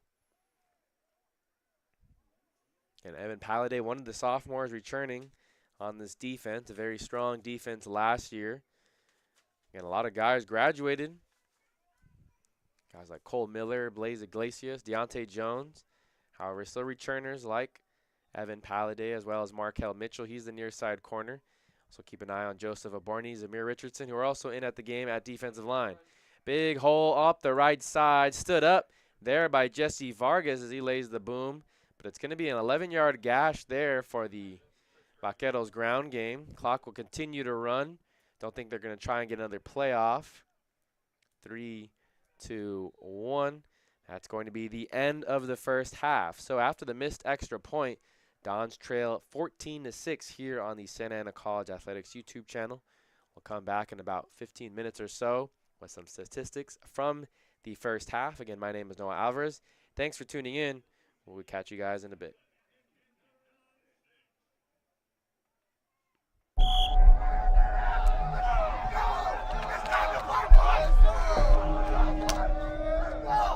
Let's get it!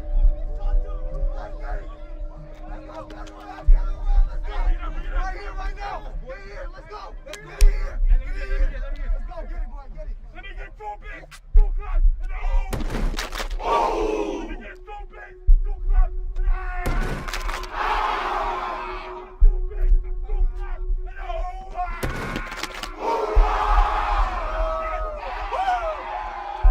Yes, sir!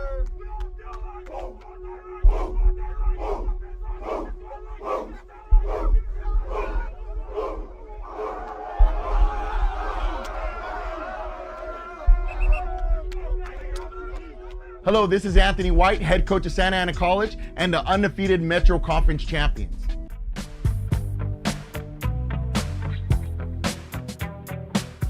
We're here to play football, not bear crawl. We're here to play football, not run gassers. But guess what? We don't coach effort. You have to coach effort because it's your life. You understand? It's your life and you have this one opportunity to do it. You have this one opportunity, this one moment in time to be special and make something happen special. We got about 109 student athletes in here. That's 109 different dreams. 109 different goals. Whatever yours is, we can make it happen here. Surrounding you, all the coaches on the outside, everybody here. We're here for you to help you realize those goals and dreams. You came here for a reason. I don't sleep because all I care about is getting you guys out. It's not fake. I'm real. That's why I brought these coaches in. It's all real.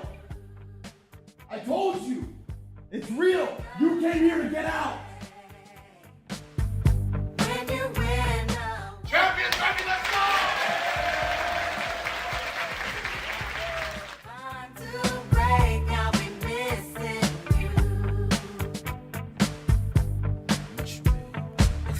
Hard with you not around.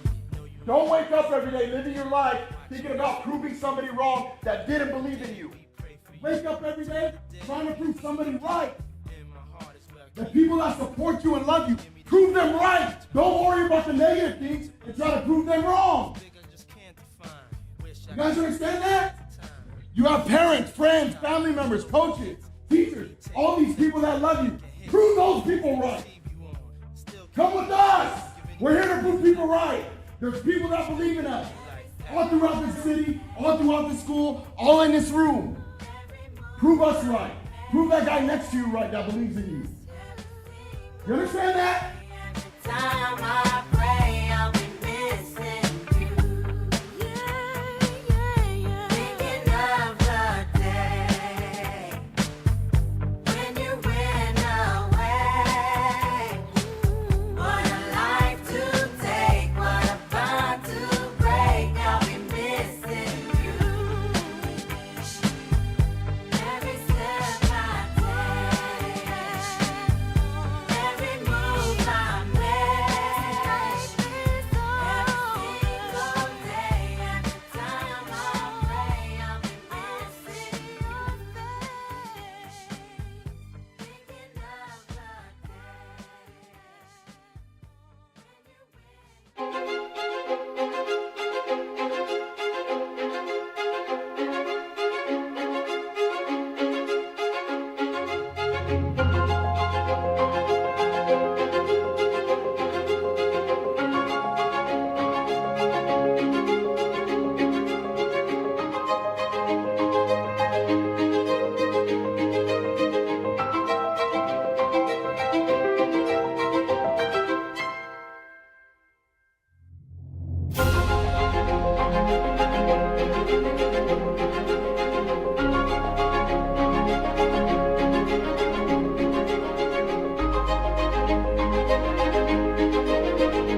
When you get to hoist the trophy, the next season comes with a big target on your back.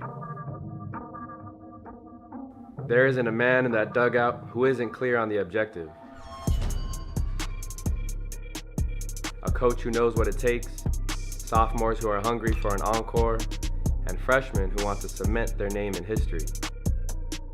So no matter the time or the place, regardless of the adversity we may face, we don't hang our heads, we hang banners. There's no room or time for panic, because come May, we know how to create that magic. The bumps and bruises along the way may have taken a toll, but come postseason, the only thing on our mind is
Dang.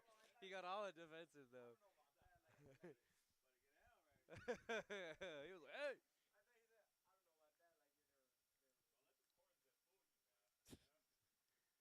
No, sir.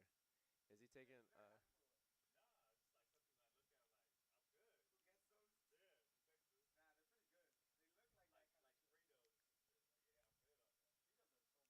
Yeah, Fritos are mid, but the chili cheese ones, they could be good. No? Wow. Better? Hmm? Yeah, halftime's ending already. Can I see?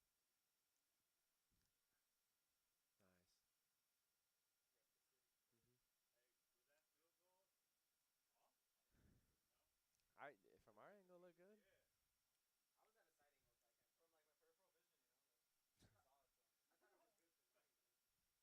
Sometimes you just assume they're gonna go in.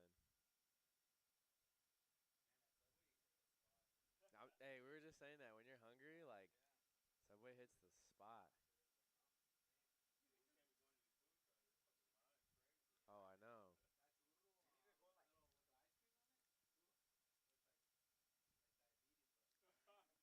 For sure. I mean, hey, but after walking these stairs a couple times, burn it, you know?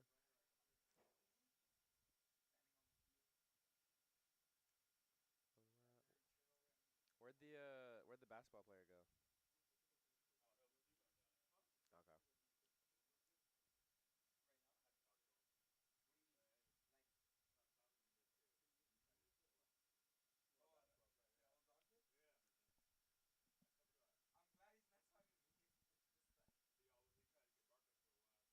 He's a yapper.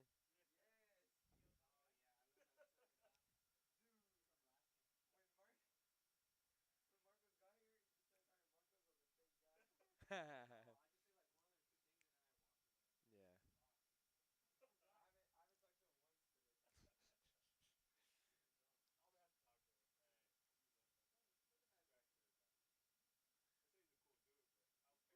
You could be cool, but like you gotta know when to talk and know when not to. Hmm.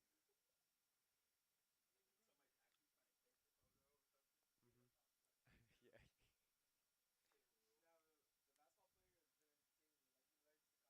Oh, does he?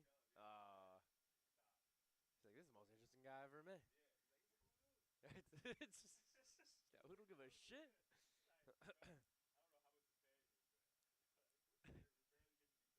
Yeah, yeah. All right. Let's hope for a comeback.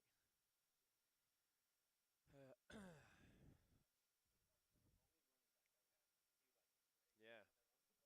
I guess number 5 might be hurt because usually he gets handoffs, but nah, it was 6 and 5. They look very similar though.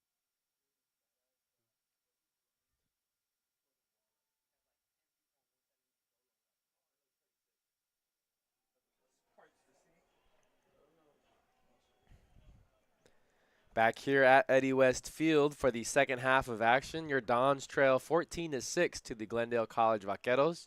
Both teams have broken their huddles here and returned to their sidelines. The Glendale Vaqueros got their offense started in the first quarter. They went up 6-0 after a 29-yard pass from Jackson Askins to Shade Schaefer, the receiver.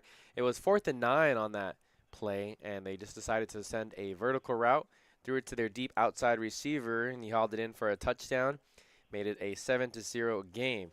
Then in the second quarter, with 9 minutes left on the scoreboard, Fuentes Gutierrez, scored a 1-yard rushing touchdown to make it 14-0.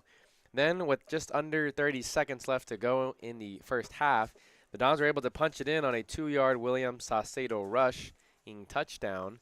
However, didn't convert on the extra point. 14-6 is how we have the score. Dons have 8 first downs compared to the Glendale College 13. Total yards in comparison, Glendale Vaqueros have 213 in comparison to the Dons 105. So the offense needs to be a little sharper here in the second half. The Dons defense has done their job, create some turnovers and force some punts. But they got to play complementary football to the offense. Ball's on the tee for Pereira. He boots it deep over to the far side. That'll be Damian Gomez who returns it at the 9. Gomez works up the far hash, has some room, wiggles his way, gets all the way to the 33. A late flag comes in. There might be a holding on the Dons return unit. So plus return there from Gomez, getting it all the way to the 38. They rule him out. But we'll wait to see what the penalty is. Okay, my name is Noah Alvarez. Thanks for tuning in wherever you may be tuning in from.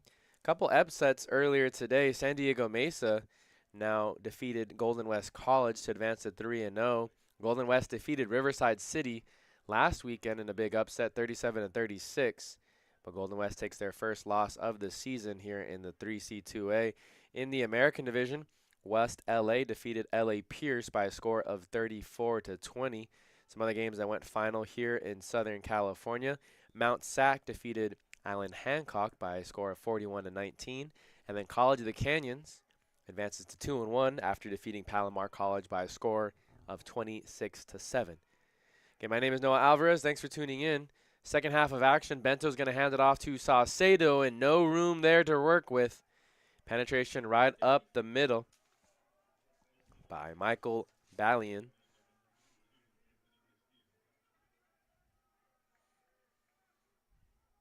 So a loss of 1 yard on the play, and that's what the offense has been for the Dons this entire first half. Saucedo leading the charge on the ground attack. Bento's going to look to pass to the right side. Easy pitch and catch to Keyshawn Johnson on the far side.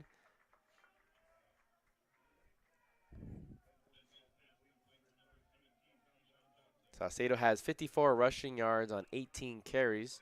Bento also has 30 yards on the ground.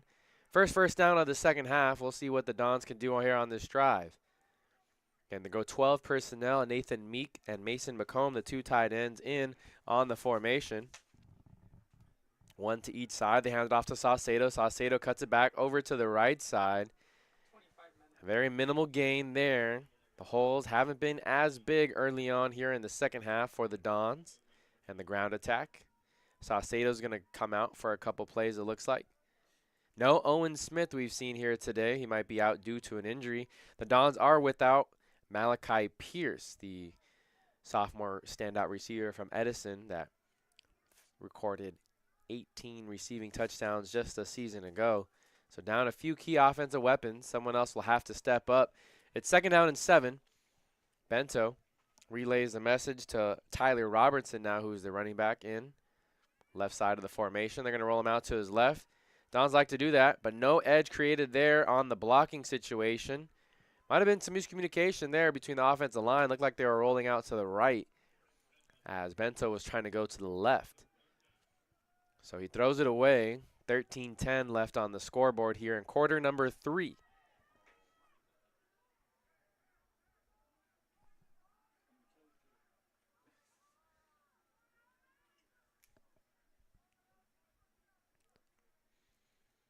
Ball on the Dons 42-yard line. Yard to gain is a 49.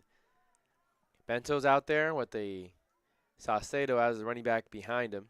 Two receivers flanked out to the left along with Nathan Meek, the tight end. He's going to look out to the left. Flag on the play over there, thrown on the far side. James Farmer able to haul in the grab, gets past the 50. It'll be good enough for a first down. We'll wait to see what the penalty is. It was thrown on the far side.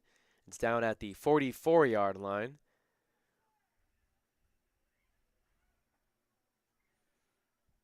Everyone moving backwards, so it might be on Santa Ana College.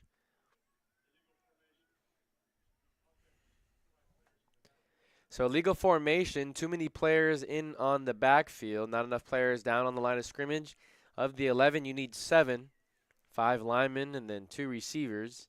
No one down on the line of scrimmage. They had 5 men in the backfield.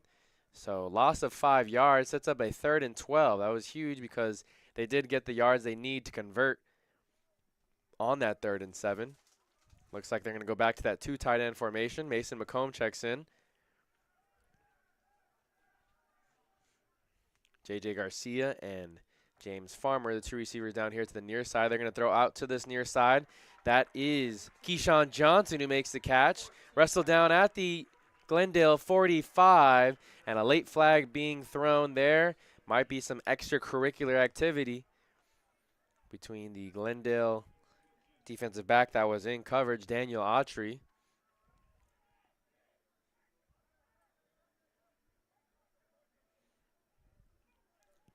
Checking in now for the Dons offense, Dante Houston. And Keyshawn Johnson there on the catch.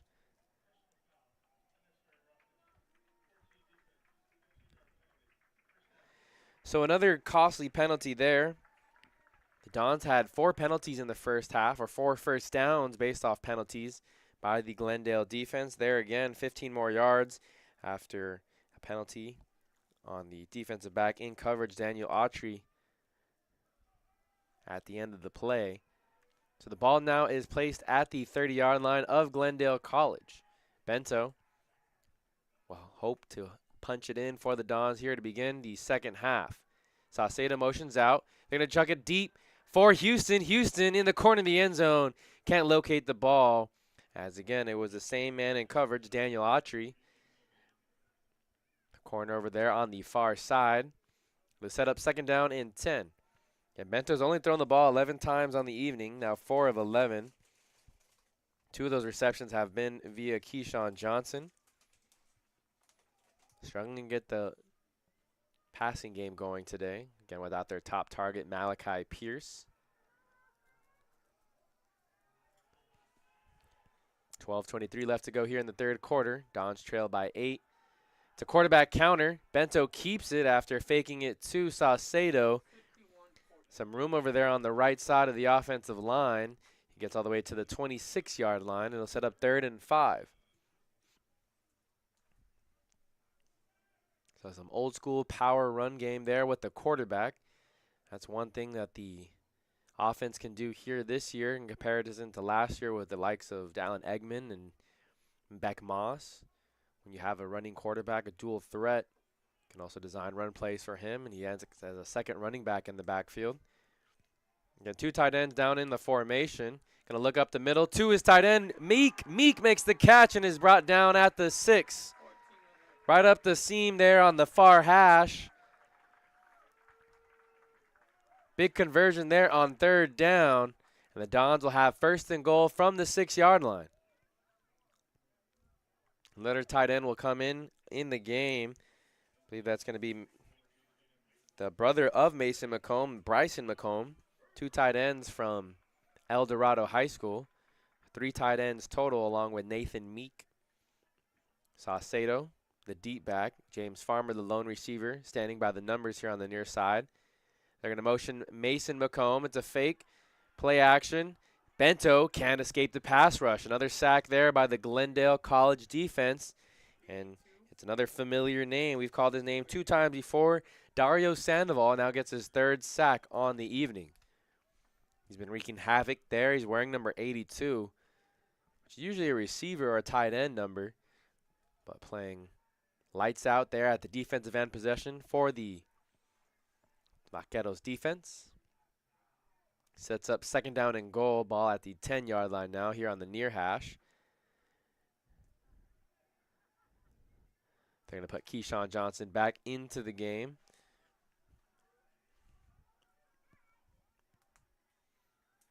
Bento drops back, dances around in the pocket. No one open yet. Looking to create. Does he get back to the line of scrimmage? They're going to mark him out at the 11 there. So losing a yard. Making the sack there is Brooklyn Paston. And that sophomore linebacker has been all over the field. Both the combination of him and Colin Farberger in the middle of that defense have been problems for this Dons offense. There's just under 10 minutes left to go here in the third. 3rd and goal coming up. Potentially 4-down territory, so you don't need to get into the end zone just right now. You can get good chunk play right here and go for it on 4th down. Bento's going to look left, throw it to his receiver. Double coverage there. Not a big opening, as Elijah Gibson was one of the corners in coverage because there was no yards gained there on that 3rd and 11. They're now going to send out the field goal unit to try and get 3 points up on the board. Again, they had a touchdown in the first half Couldn't convert on the extra point. This will be the first field goal attempted by Aaron Hotchkiss on the season. 8 of 9 in extra points. Holder at the 18-yard line, so it'll be a 28-yard field goal from the left hash. Snap was good, hold was good, and the kick is through the uprights. So the Dons do get on the board here with 9:25 left to go in the third quarter. Aaron Hotchkiss is able to punch it in from 28 yards out. Again, thanks for tuning in to Dons Football here on the Santa Ana College Athletics YouTube channel in conjunction with SportsNetUSA.net. 14-9 is the score. Game number 3 of the season. Dons are currently 1-1 on the year. Dropped their season opener to Pasadena City College 2 weekends ago. And then last week against Southwest LA College. Had to come from behind, but ended up defeating the Cougars by a score of 28-19.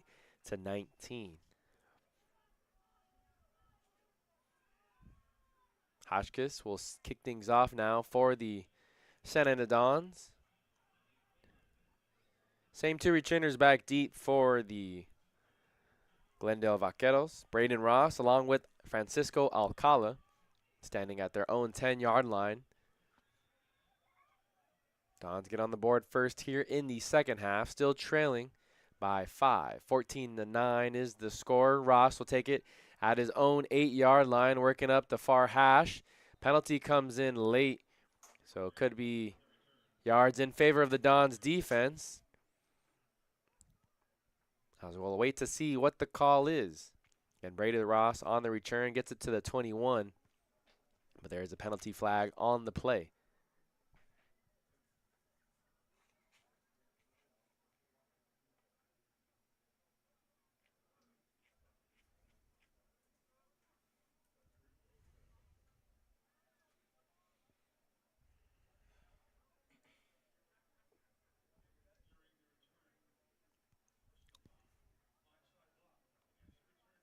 So they're going to call a blindside block on the Glendale Vaquero return team.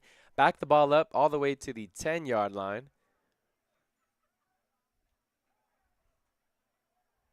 So the Vaqueros backed up deep into their own territory. A spot that the Dons were exceptional in last year. One of the better defenses in the 3C2A last season. Askins going to fire it deep over the middle of the field. And making the catch there is Wiseman, dragged down at the 27. It's going to be enough for a first down. Big chunk play there on the dig route to Jake Weisner. Zone coverage here on the near side. Askins and Weisner were able to find the hole in the defense. Just under 9 minutes left to go. Glendale Vaquero has some breathing room. 1st and 10. Handoff to Zavante. Flournoy spun out of the first defender and then got tackled down at the 31. There's a flag that comes in. Usually in the vicinity of holding. We have seen a couple illegal use of hands to the face penalties on both teams. It is a holding penalty on the Glendale Vaquero offensive line. Let's go ahead and get you the defensive line for the Dons that are currently out right now. Oscar Serrano along with Joseph Aborni, Zamir Richardson, both at the defensive end position. Then in the middle, they have Mario Evans wearing number 79. At the linebacker positions, they have Nate Rios and Owen Tesh. Near side corner is Joey Fox. Far side corner, Markel Mitchell. In the slot is Evan Palladay. And we'll get you the 2 safeties after this play here. Aston's going to look to the far side. Now has his eyes on the middle. He's going to escape the pocket, slide down just past the 20. Only about a 2-yard gain. He probably gave himself about a yard or 2 up early. Still had some breathing room as Maki Armstrong now going to check in for Aborni. At the safety positions, Dons are rolling with Jesse Vargas wearing number 47. Also on the field is Malachi Bay wearing number 8.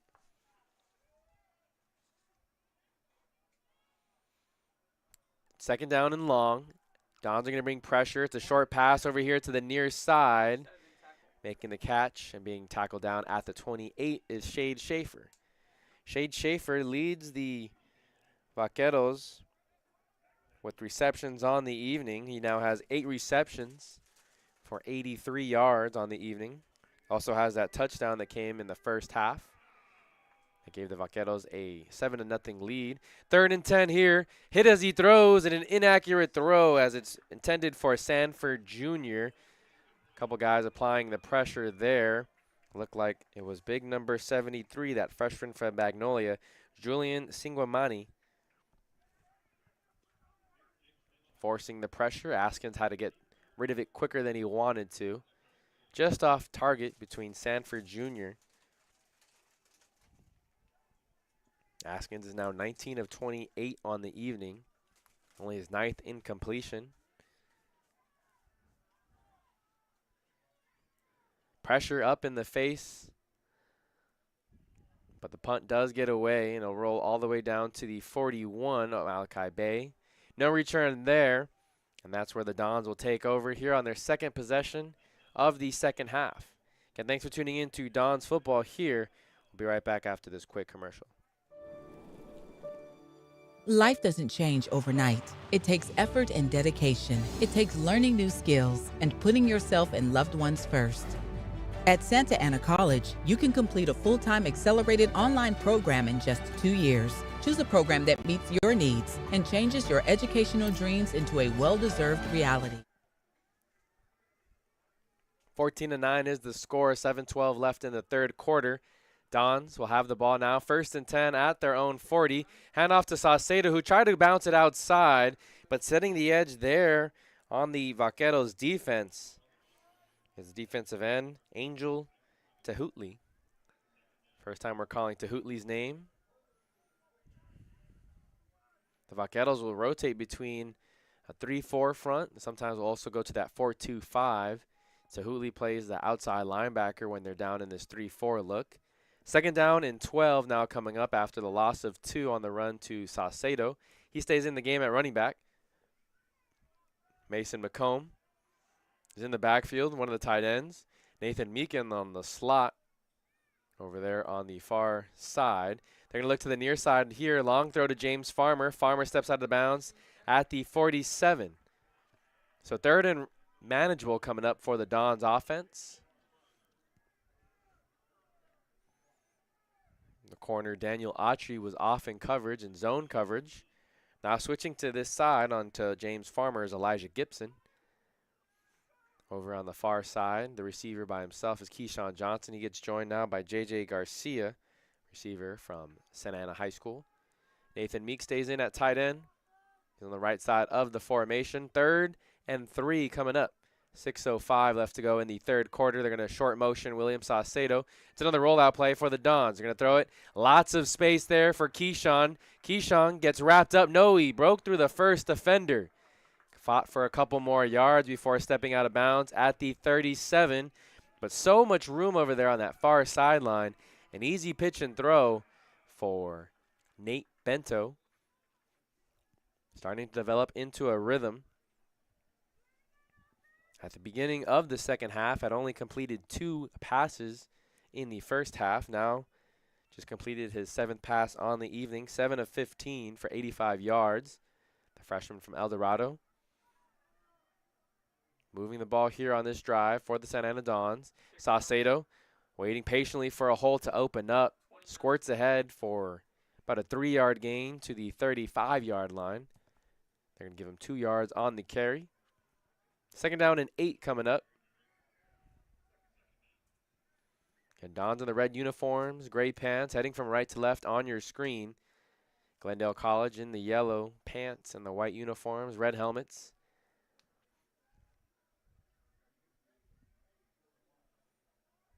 Fakes the handoff to Saucedo, throws it out to the tight end, and he stood up at the 30. A flag's going to come in as Mason McComb ate that big hit right there by the defensive back, Elijah Gibson. We'll see, too, if that's a targeting penalty, which would eject Gibson from the game. The referees are going to have that discussion over there on the far side by the numbers. And it's just such a bang-bang play in the old days.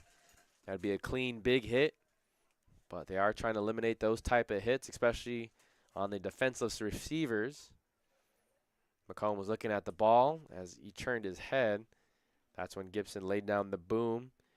Didn't look like he used his helmet, so you can't call helmet to helmet on it, but he might have lowered his shoulder into that helmet neck area. So on the penalty, it'll be 15 more yards at the end of the catch. So count the catch to Mason McComb, the tight end, also from El Dorado. Again, there's 14 players on this roster from El Dorado High School, the Hawks, including Jeff Jones, the head coach, also went to El Dorado. 4:30 left to go here in the third quarter. 1st and 10. The Dons have the ball at the 15-yard line now. James Farmer and Dante Houston are the two receivers, one to each side of the formation. They're going to throw it to James Farmer deep into the corner of the end zone, and he's blanketed there by Daniel Autry. No room to fit that pass in. Autry, sophomore from Glendale High School, was all over Farmer there. They're going to bring in another running back. Looks like that's Ethan Frazier, the first time we're calling his name tonight. Freshman from Villa Park. Again, no Owen Smith we've seen thus far at the running back position. Also no Malachi Pierce. They're going to go two running backs, a tight end. Two receivers flanked out to Bento's left. They're going to run it to the right side of the formation. Saucedo, no, it was a fake. Bento took it all the way down to the 2. Fooled everyone up here in the booth as Bento kept it on the fake to Saucedo. Bento gets it all the way down to the 2-yard line, and they'll have 1st and goal.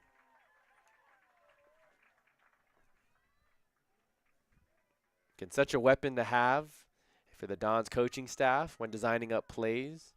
You have that second running back in the backfield. And when they have two running back formations, you basically have 3 runners that can run the ball all very well. They hand it off to Saucedo on the right side. There's going to be a penalty flag that comes in late, but no push there on the right side of the offensive line. Saucedo will lose a yard. We'll wait to see what the penalty is. Looks like 2 more tight ends are going to check in. It's the brothers, the McComb brothers, Bryson and Mason.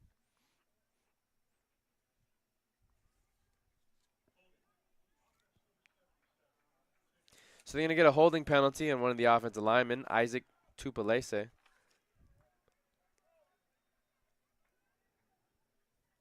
First time we're hearing a holding call on the left tackle. 3:51 left to go in the third quarter. Clock will start running. It's now 1st and goal from the Glendale 13-yard line. They'll go ahead and insert a couple more receivers. Farmer is out there with J.J. Garcia and Dante Houston. Nathan Meek still in at tight end. Saucedo, the deep back, they're going to fake it to him. Now going to swing it out to Saucedo over here on the near side. And overthrowing his running back is Nate Bento. An incompletion. 2nd down and 12 coming up. And thanks for tuning in to Don's Football here on the Santa Ana College Athletics YouTube channel. Don's trailing 14-9 here at Eddie West Field. Sun has completely set on this Saturday evening here in September. Game number 3 of the season. Dons are 1-1, taking on the Glendale Vaqueros, who enter with the record of 1-0.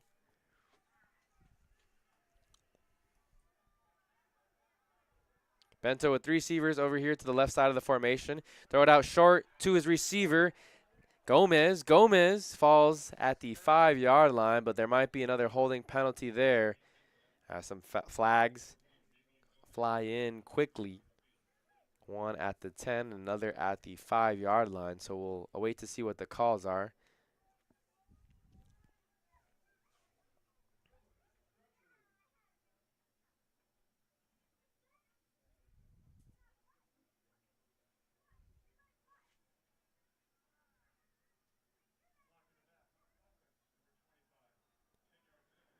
So a block in the back penalty On the receiver, J.J. Garcia, the freshman, just got a little too handsy there. And it backs up the Dons once again. Second down and goal from the 16-yard line now. More substitutions come in as two more tight ends. Nathan Meek and Mason McComb will check into the game. Farmer and Houston are the two receivers. Bento still in at quarterback with Isaiah Saucedo. William Saucedo, the deep back. It's a counter. No, fake the counter to the tight end in the back of the end zone. Does he hang on to it? No, he did not. He took a big hit there at the end of the play by Elijah Gibson. But that was Meek who had tried to get a toe down. And after he ate the big hit, he let go of possession of the ball. An incomplete pass. They're down and goal again from the 16-yard line. You don't need to get it all back here, but a big chunk play would change drastically the decision here, whether to go for it on fourth down or just go take the field goal. Another substitution comes in as it's Damian Gomez. That will be the slot over here on the right side of the formation on the far hash. Bento will have to work some magic here on this third and goal. Throwing over to Houston on the far side. Can't connect with his freshman receiver, and that's going to be an incomplete pass. So they kept backing up on that possession there. They had first and goal from the 6-yard line, but a couple penalties backed them up.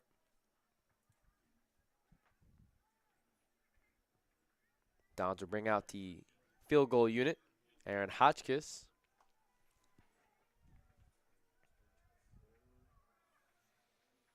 Will line up for the field goal. The holder holding it, Evan Palladay. No, that's Jake Bento.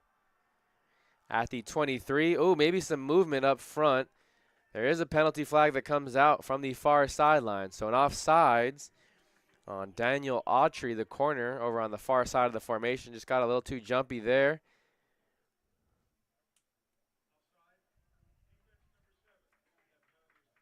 Penalty will be declined as they will just take the points there. 3 points up on the board for the Dons. They now trail 14-12. Again, 2:35 on the scoreboard there. Thanks for tuning in to Dons Football here on the Santa Ana College Athletics YouTube channel. Dons have owned time of possession here in the second half. We're still in the third quarter, but Glendale offense had only touched the ball once, and they went 3 and out. Just what you wanted if you're head coach Jeff Jones and co-head coach Adam Nyson.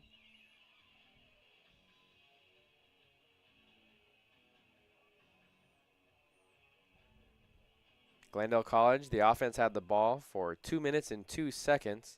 But for the remainder of this quarter, for almost 10 minutes, the Dons have had it in their possession. Have only resulted in 6 points, however, have been kept out of the end zone. This kickoff is going to land in and through the end zone as Braden Ross lets it roll out. And that's where the Glendale Vaquero offense will start this next drive. Okay, thanks for tuning in to Dons Football here on the Santa Ana College Athletics YouTube channel.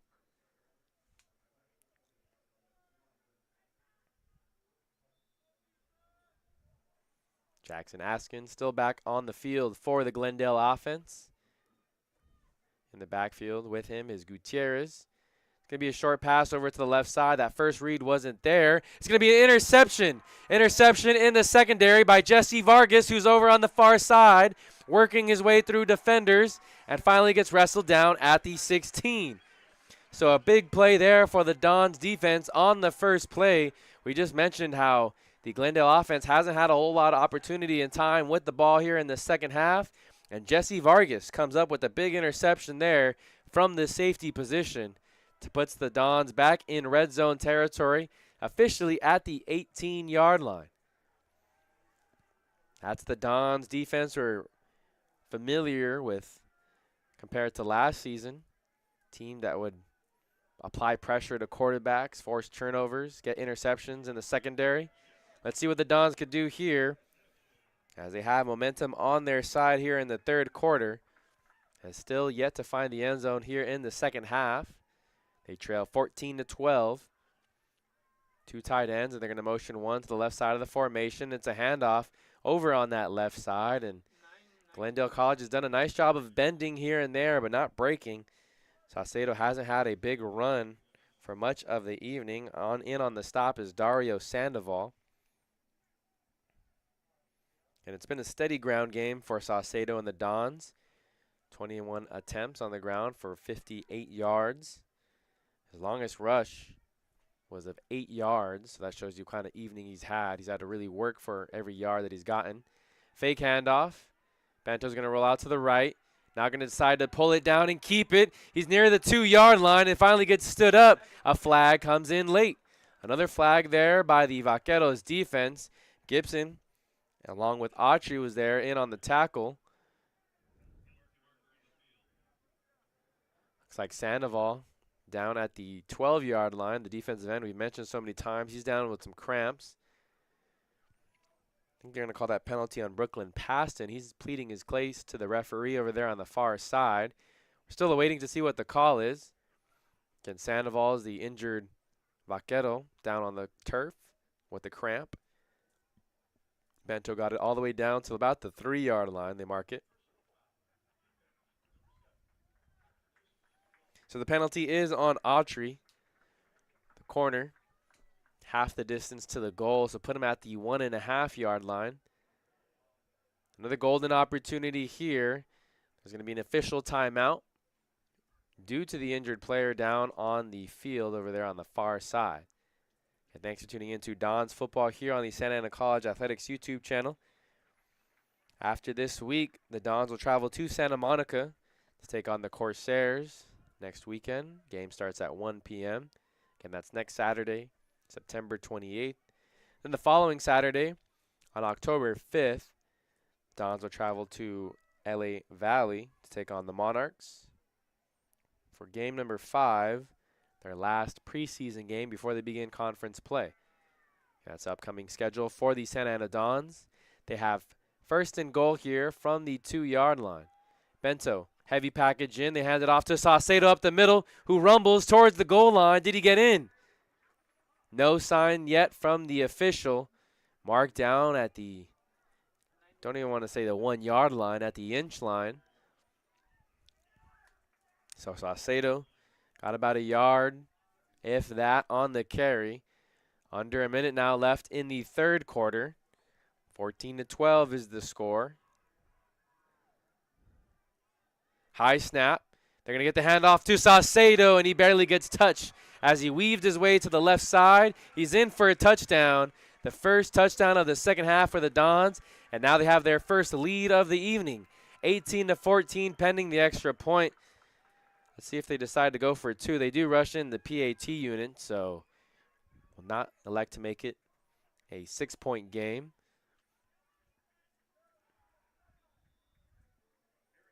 Saucedo gets his second rushing touchdown on the evening.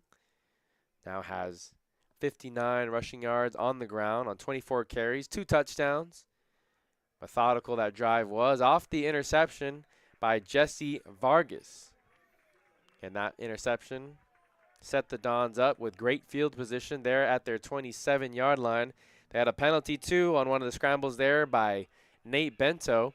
And with 50 seconds left to go here in the third quarter, it's been all Dons here in this third quarter. They now have put up 13 points in this quarter alone and have had the ball all but 12 minutes here in the quarter. Hotchkiss will put it down at the 35.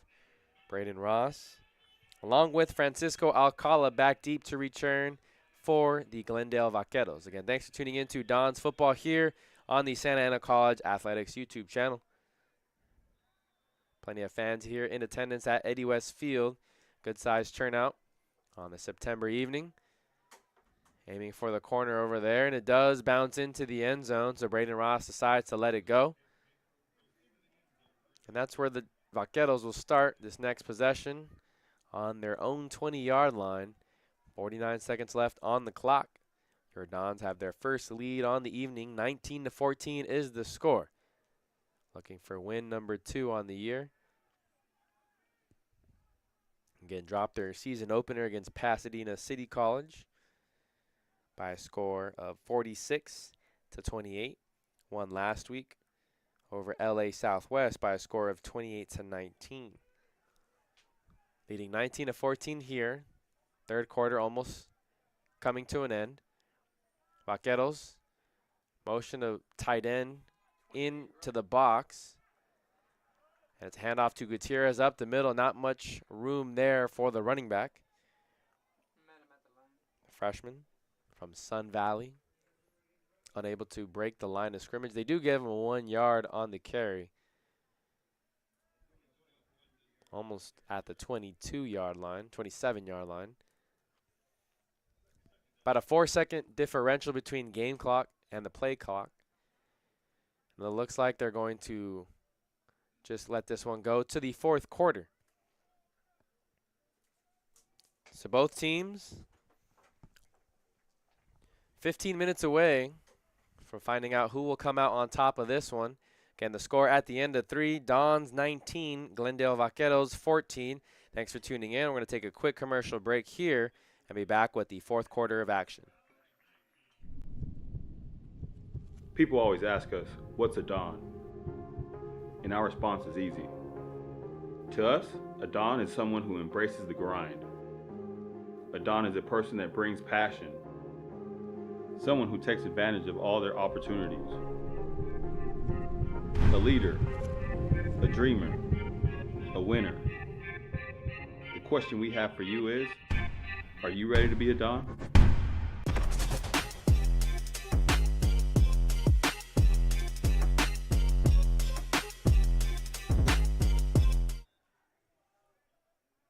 Back here for this fourth quarter of action, and there's some movement here. It's a free play for the Dons, and the pass was intended there for Wisner.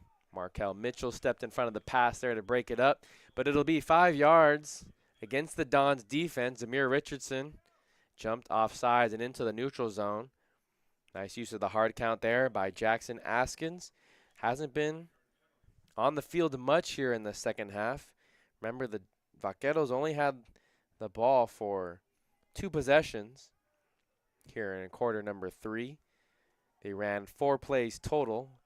They threw an interception and have only gained 4 yards here in the second half. Askins now going to hand it off the middle to Gutierrez. Big hole on the right side. He's still going. Spins his way to the 48-yard line. Big chunk play there on the ground by Gutierrez. First big chunk play we've seen on the ground for the Vaqueros rushing attack. Malachi Bay makes the tackle for the Dons defense. And the Vaqueros have pretty rapid pace that they play with. They hand it off to Gutierrez up the middle again. He stood up at the Dons 48, gain of about 3. Looks like the Vaqueros offensive line getting some sort of push now here late into the game. Dons do like to rotate a lot of their defensive linemen to keep them fresh. Right now in the game is Maki Armstrong, Oscar Serrano, along with Mario Evans and Zamir Richardson. Owen Tesh in at linebacker with Nate Rios. 3 receivers over to the far side of the formation. The lone receiver is Wisner. Markel Mitchell looks like he's one-on-one with Wisner here on the near side. Askins gonna fake the handoff. Markel Mitchell can't make the tackle on Wisner, and there's a lot of room there on the near side. He's gonna outrun Gill, and he's into the end zone on the screen play. Markel Mitchell had a shot in the backfield, but it's a big play, touchdown, 48 yards from Jackson Askins to Jake Wisner, the receiver here on the near side. 4-6. Glendale College retakes the lead. Pending the extra point, could go up by 2.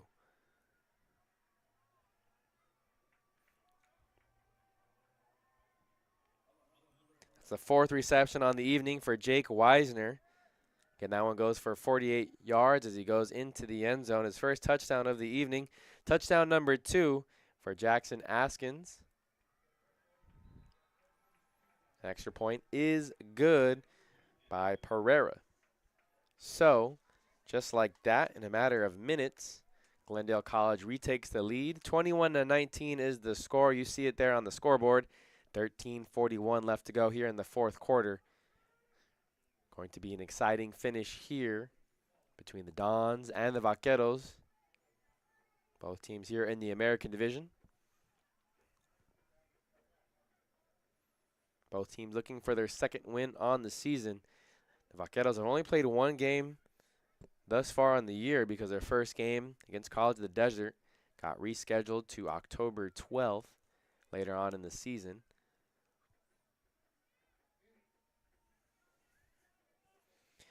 So, Alejandro Pereira has it lined up for the kickoff. Back deep is Malachi Bay and Damian Gomez. Pereira boots it off here to the near side. Gomez will return it from the 11. Gomez, the freshman from La Habra, has some crease on the middle of the field. Keeps the feet churning and carries the pile all the way to the 34-yard line. So Santa Ana College will start there at the 34, almost 35-yard line. Good return there by Damian Gomez. 13:32 left to go here in the fourth quarter. Dons now trail by 2. Nate Bento has done just enough here in the second half to allow the Dons to put up 13 points. We'll have to drive down once again. Bento and the Dons had 3 drives, touchdown drives last week of 10 or more plays, and they could definitely use a drive like that to eat some time off the clock. As it's a handoff to Saucedo. Saucedo bouncing around, waiting for a hole to open up. Another flag thrown in late towards the line of scrimmage. That might be a penalty on the Dons offensive line. They've been penalized 8 times already for 58 yards. A lot of penalties from both teams. Glendale College has 9 penalties for 112 yards. And it is a holding. So the Dons will go backwards here. It'll be first down and 20 coming up.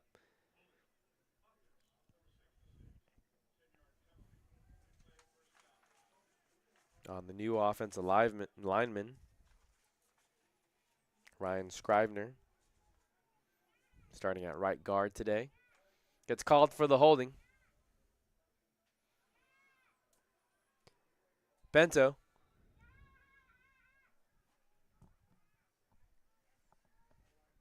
Looks like there's going to be a timeout called by Glendale College, so that could come into a factor later. Glendale has 2 timeouts remaining here in the fourth quarter, while the Dons still have all 3 of theirs. Your Dons are trailing by 2. We'll take a quick commercial break with the timeout here on the field and be back with the fourth quarter of action. Life doesn't change overnight. It takes effort and dedication. It takes learning new skills and putting yourself and loved ones first. At Santa Ana College, you can complete a full-time accelerated online program in just 2 years. Choose a program that meets your needs and changes your educational dreams into a well-deserved reality. Building the life you want means taking a first step. Start your journey at Santa Ana College. Where it leads is up to you. Both teams have broken their huddles.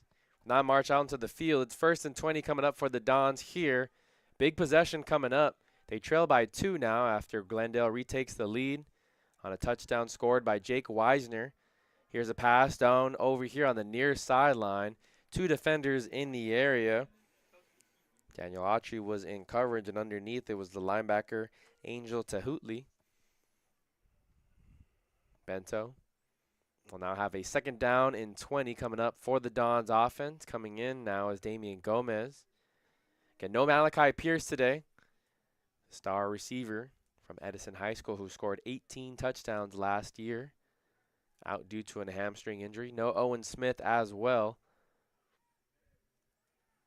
The Vaqueros defense shifting the entire formation. Everyone going to the opposite side. Bento relaying the message to his team. 10 seconds left on the play clock. Bento will motion a tight end over. Second down and 20. Another fake handoff. Bento rolls out to the right side. Nobody open. Only one receiver on that side as well. And just has to throw it away. On these rollout plays, there's only about 1 or 2 receiving options there, and when they're covered up, not a whole lot of room there to create, even with Bento trying to extend the play. And it was a nice job there by Brooklyn Paston, who was a linebacker who had to spy Bento and prevented him from taking off and crossing the line of scrimmage. 13:07 left to go here in the fourth and final quarter of this one.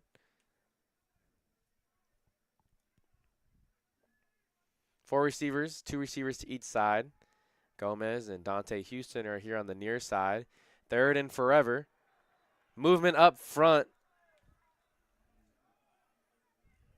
Glendale pointing at the Santa Ana Dons offensive line, saying that they false started. We'll see who the call is. Malik Pia, the center for Santa Ana College, believes it's against the Glendale defensive line.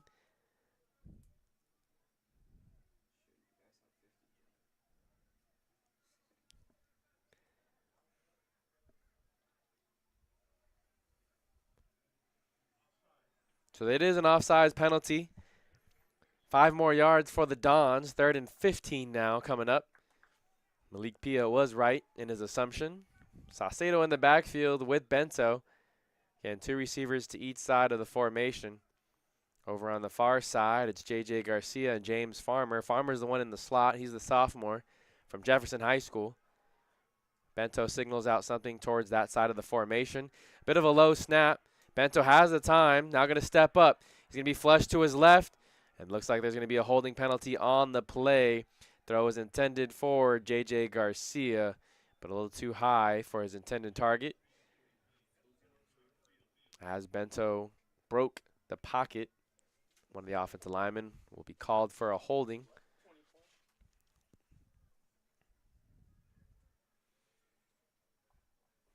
Just under 13 minutes left to go in this possession. The Dons have been going backwards. Holding penalty. Really set him behind the chains there. Another penalty, and we'll wait to see what the official call is. Talking with head coach Tanner Farwell to see if he wants to accept this one and give him another 3rd down or force it to 4th down and have the Dons punt the ball away sooner.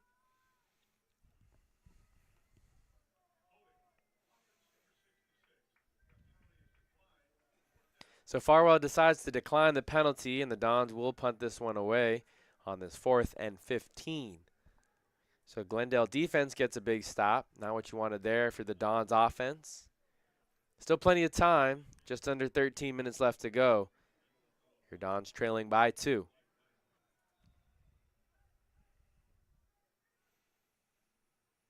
Aaron Hotchkiss standing at his own 16-yard line, ready to punt this one away. Wisner at his own 34. Directional punt right to the middle of the field. Wisner takes it and gets about 3 yards before he's tripped up by Markel Mitchell and Moki Leuma.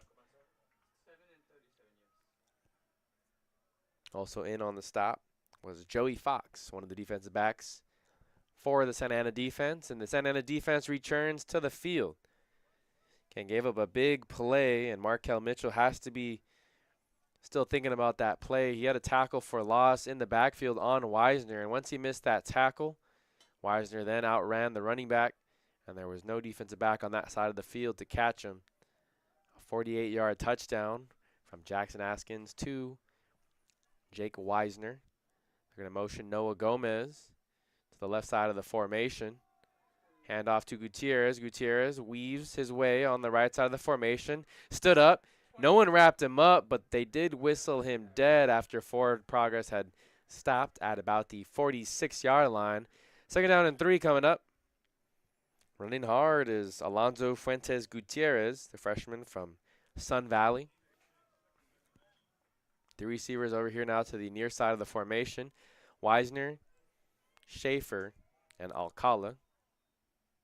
Sanford Jr. by himself over on the far side. One of the left guards for the Vaqueros offense moved, and so that'll be a false start penalty. Back him up 5 yards. Maki Armstrong also did jump, but there was movement up front by the left guard, and that's going to be 5 yards back for the Vaqueros. 12:13 left to go now in the fourth quarter.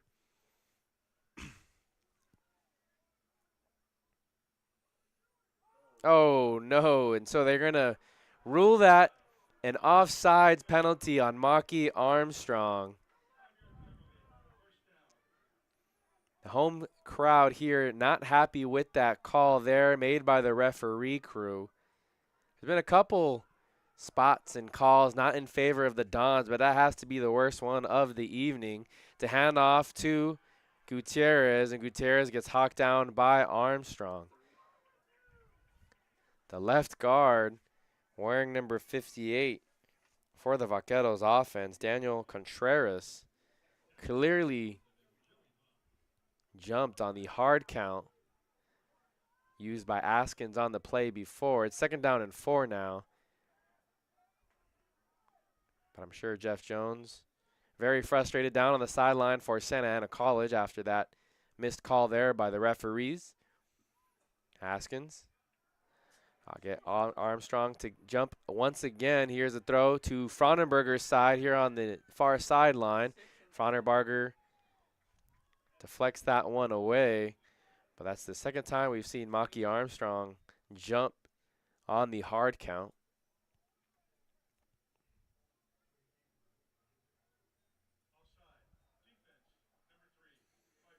That time it was the correct call. The offsides penalty on the Dons defense. Vaqueros offense in plus territory at the 38-yard line. Dons still trail by 2, 11:27 left to go in the quarter. The final fourth quarter here on this game between Glendale and Santa Ana. Hand off to Gutierrez. Squeezing down the line is Amir Richardson, and Richardson helps on this tackle for loss.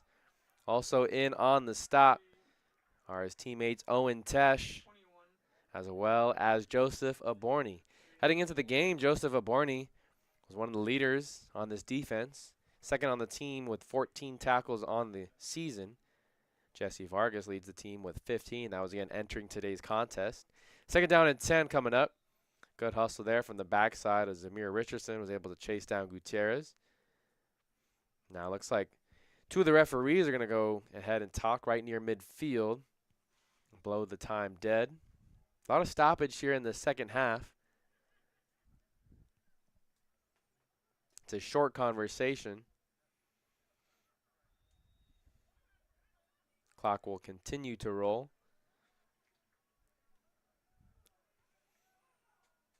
Just over 11 minutes left to go here in the fourth quarter. 11 personnel, tight end Noah Gomez down here on the left side of the formation. Dons do bring some pressure. There's some pressure in the face of Askins to dump it off to Gomez. Gomez lowers the shoulder, nearly loses the ball after taking a hit there by Justin Harris.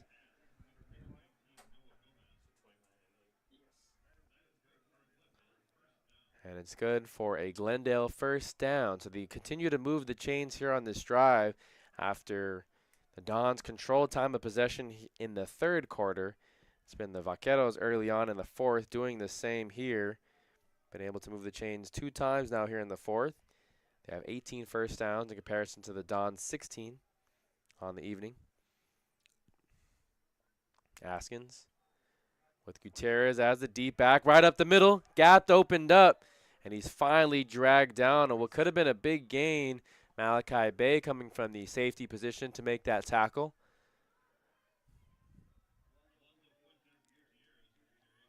As well as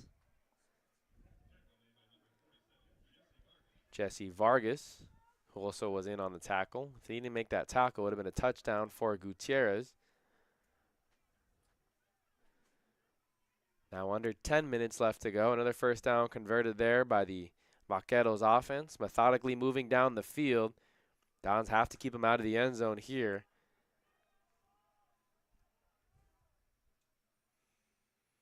Askins will hand it off to Gutierrez up the middle.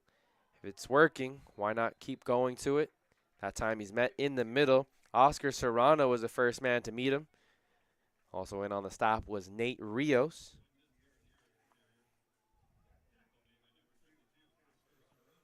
Approaching the 9-minute mark here in the fourth quarter. 2nd down and 9 coming up for the Vaqueros offense.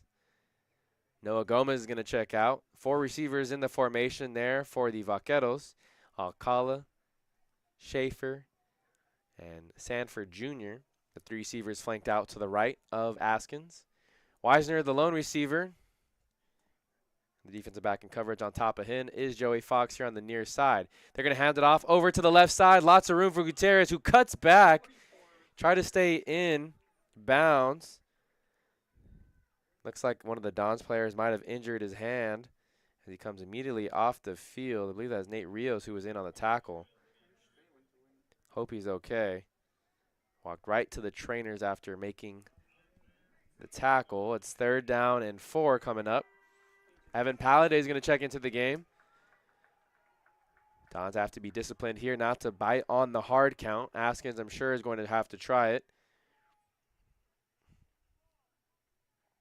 Dons show pressure, getting the signs from the sideline. Askins now ready to call it. 3rd and short coming up. They bring pressure. There's time, and they throw it over in the middle of the end zone. Broken up there by Frauenberger. He was in man-to-man coverage with Sanford Jr., and the Dons do a job. They keep the Vaqueros offense out of the end zone and keep themselves within striking distance. The Vaqueros will bring the field goal unit out. First field goal attempted on the evening for Alejandro Pereira. On the season, he's 1 of 2. Hit a 29-yard field goal last week against Victor Valley. Holders placed at the 18-yard line, so it'll be a 28-yard field goal. We saw Hotchkiss make a 20-yard field goal earlier. The kick is up. It is through the uprights. So it's a 24-19 game now in favor of Glendale College. Just under 8 minutes left to go. A big possession coming up for the Dons offense, as they'll have to find the end zone if they hope to come out victorious here tonight. And thanks for tuning in to Dons Football here on the Santa Ana College Athletics YouTube channel in conjunction with SportsNetUSA.net. Also on SportsNetUSA.net, Fullerton and East Los Angeles College. Fullerton currently leads 16-3, and that game is over on the campus of ELAC. Start of the fourth quarter there. 16-3, Fullerton Hornets lead over the ELAC Huskies. 24-19 is the score here. Pereira kicks it off here to the near side. One of his best boots on the evening. Gomez takes it from about a yard deep into the end zone. Gomez has some room, slashes his way, and gets to the 30-yard line. So a 30-yard return. Good decision to bring it just outside the end zone. 7:52 left to go here in the fourth quarter. Dons will have to march down, get some points up on the board, and not just a field goal. They'll have to get into the end zone for a touchdown to take the lead. And my name is Noah Alvarez. Thanks for tuning in wherever you may be tuning in from. It's going to be an exciting finish here at Eddie West Field. Game number 3 of the season. Nate Bento, the young freshman quarterback, will have a chance to make himself as the first pass intended by James Farmer, and Gibson was able to put a hand out in front of Farmer and break up the pass. 2nd down and 10. And the corners have been really good for the Glendale defense. 2 sophomores on the field, Elijah Gibson and Daniel Autry. You've heard their names quite a bit. Bento, 12 personnel, going to look over to the right. Another short pass for Farmer. Farmer going sideways. Try to get up the field late. He gets pushed out of bounds at about the 34. I'll say the 35-yard line. So gain of about 4, and it's a 3rd down and 6 coming up. 7:20 left to go here now in the fourth quarter. Still going with the 12 personnel. Nathan Meek and Mason McComb, the 2 tight ends down in the formation. Saucedo, the lone back. What do the Dons have cooked up here on this 3rd and 6? Rolling to his left, they find an open receiver. That's Keyshawn Johnson, who gets spun out of bounds and makes the catch out at the 46-yard line. It's enough for a first down. Again, very soft coverage there by the Vaqueros. Very interesting to see that on that big 3rd and 6. Every now and then we'll see the Vaqueros lay off in very soft coverage. And when they're in that zone, it makes for an easy day for quarterback Nate Bento, and the freshman is able to find some rhythm. That's just his 10th completion on the evening. 10 of 26 now, has broken the century mark on that last pass for 105 yards. Through the air, drops back. No one open on his first initial read. Trying to buy himself more time and throws it into the dirt as he was being pressured by who else? Dario Sandoval, that defensive end, has been in the backfield plenty of times, and there's a flag thrown late from the far side.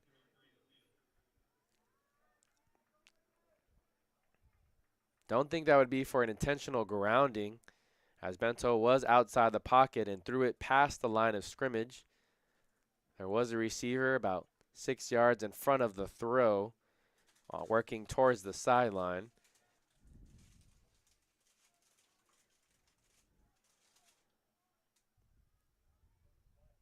We saw the referees make an unfavorable call against the Dons when they were on defense on an offsides penalty. And they are marching the ball backwards, so it could be a penalty. Oh my goodness, it's intentional grounding on the Santa Ana Dons. And the home crowd is not too pleased with the referees here tonight. Another blown call by this referee crew. Bento was outside the pocket, threw it past the line of scrimmage, and there was a receiver on the sideline, in the vicinity, you could say.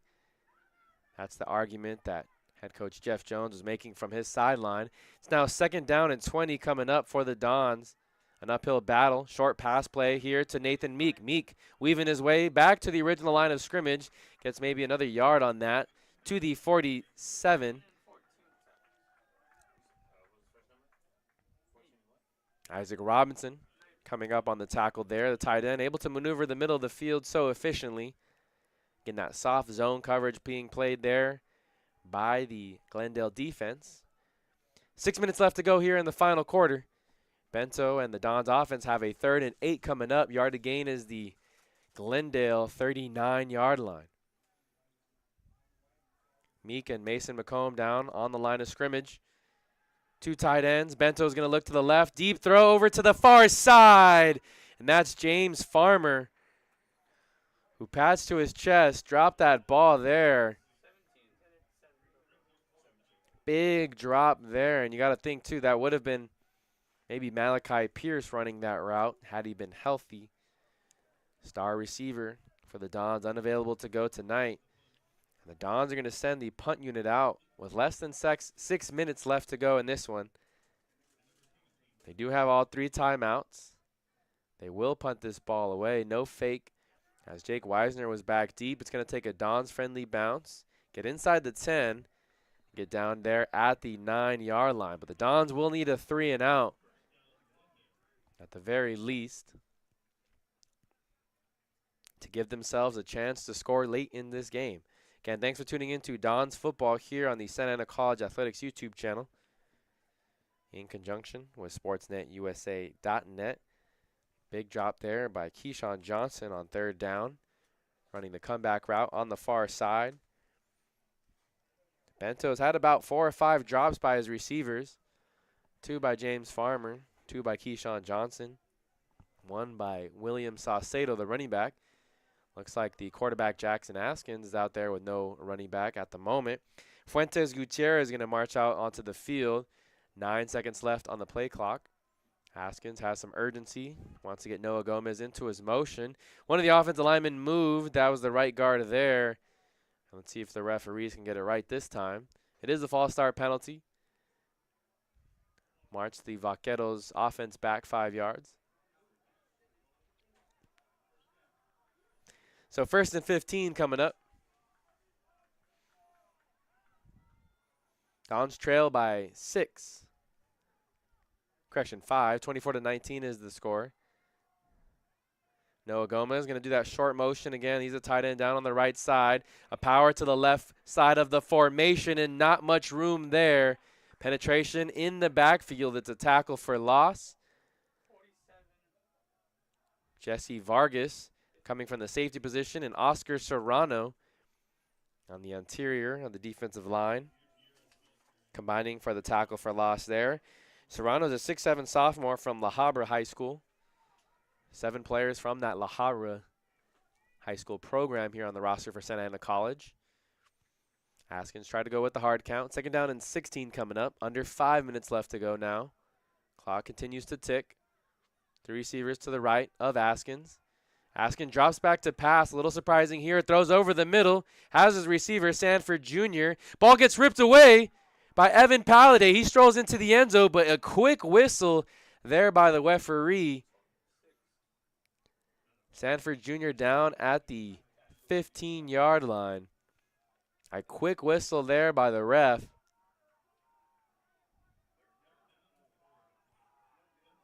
What could have been a big play there for the Dons defense is now 3rd and 5. They need this stop here to preserve their timeout, to get the ball back quickly to their offense.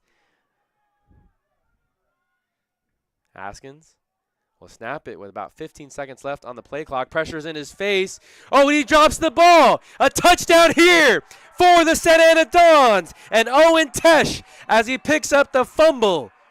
An incredible turn of events here for the Dons as Jackson Askins was rolling and passing it there on that 3rd and 6. Slipped out of his hand, and Owen Tesh picked it up and scooped it up to score. 25-24 pending the extra point, and we'll see if the Dons elect to go for 2 here to put them up 3.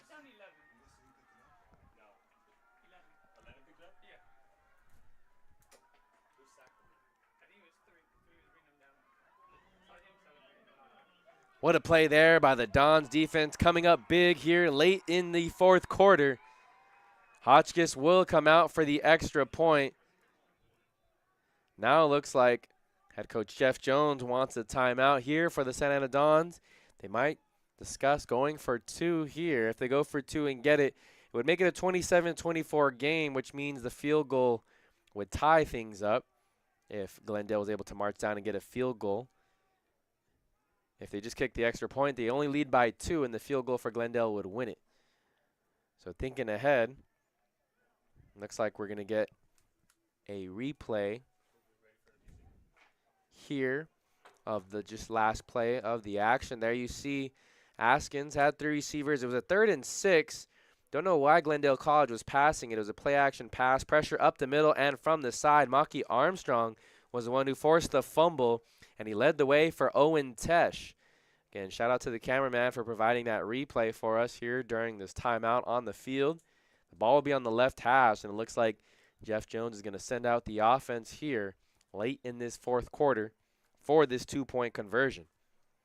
Again, things getting excited here at Eddie West Field.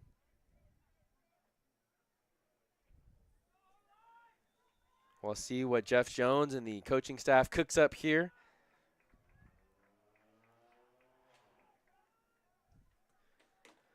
Three receivers out in the formation. That slot receiver is Nathan Meek. He's a tight end. Has a linebacker out in coverage against him. Could be a mismatch that they exploit there in the slot. It's a pass to Meek, and Meek catches it, boxes out the linebacker in coverage, and the 2-point conversion is successful. Meek celebrates with Malik Pia in the end zone, and the Dons go up now by 3 with exactly 4 minutes left to go. 27-24 is the score. Again, your Dons are up late in the 4th quarter. We'll be right back after this commercial break. Starting your college journey is a big step. It requires discipline and dedication while you balance your work, life, and education. At Santa Ana College, you can choose a pathway that fits into your schedule and leads you toward your personal and educational goals. Earn an associate degree, university transfer, career training, or even a bachelor's degree in occupational studies. 4 minutes left exactly on the clock. Aaron Hotchkiss kicks this over here to the near side. Braden Ross going to let it bounce, and he has to pick it up with his feet out of bounds. He's saying that with his feet out of bounds, there should be a flag being thrown. But the referees are going to put the ball right there on the 1. And that's the type of stuff that Aaron Hotchkiss, I'm sure, practices during the week, trying to pin that ball into the corner and make the returner have to make a tough decision on whether to take that ball and return it or try and risk it and let it either roll into the end zone or see if it rolls out of bounds. Again, Braden Ross had his feet out of bounds as he secured the ball. I think he was thinking that the ball would again get placed at the 25-yard line or there would be a flag placed. However, that is not the case. The Vaqueros will start with the ball at the 1-yard line. They'll have to be very careful there. All the pass rushers in for the Dons defense. Aborni, Serrano, Zamir Richardson. It's a pass play here on this first down. Oh, wide open over the middle is Wisner, and he's going to outstride Joey Fox. Fox still chasing him past the 30, the 20, and he finally rides him out of bounds at the 12-yard line. On the first play of the drive, wide open up the left seam. No one near Jake Wisner. The Dons brought some pressure there, but some miscommunication on the back end. Wisner will now fall down to a knee. Maybe needs an oxygen tank after that run. And that play started at the 1-yard line, and they got all the way down to the 12.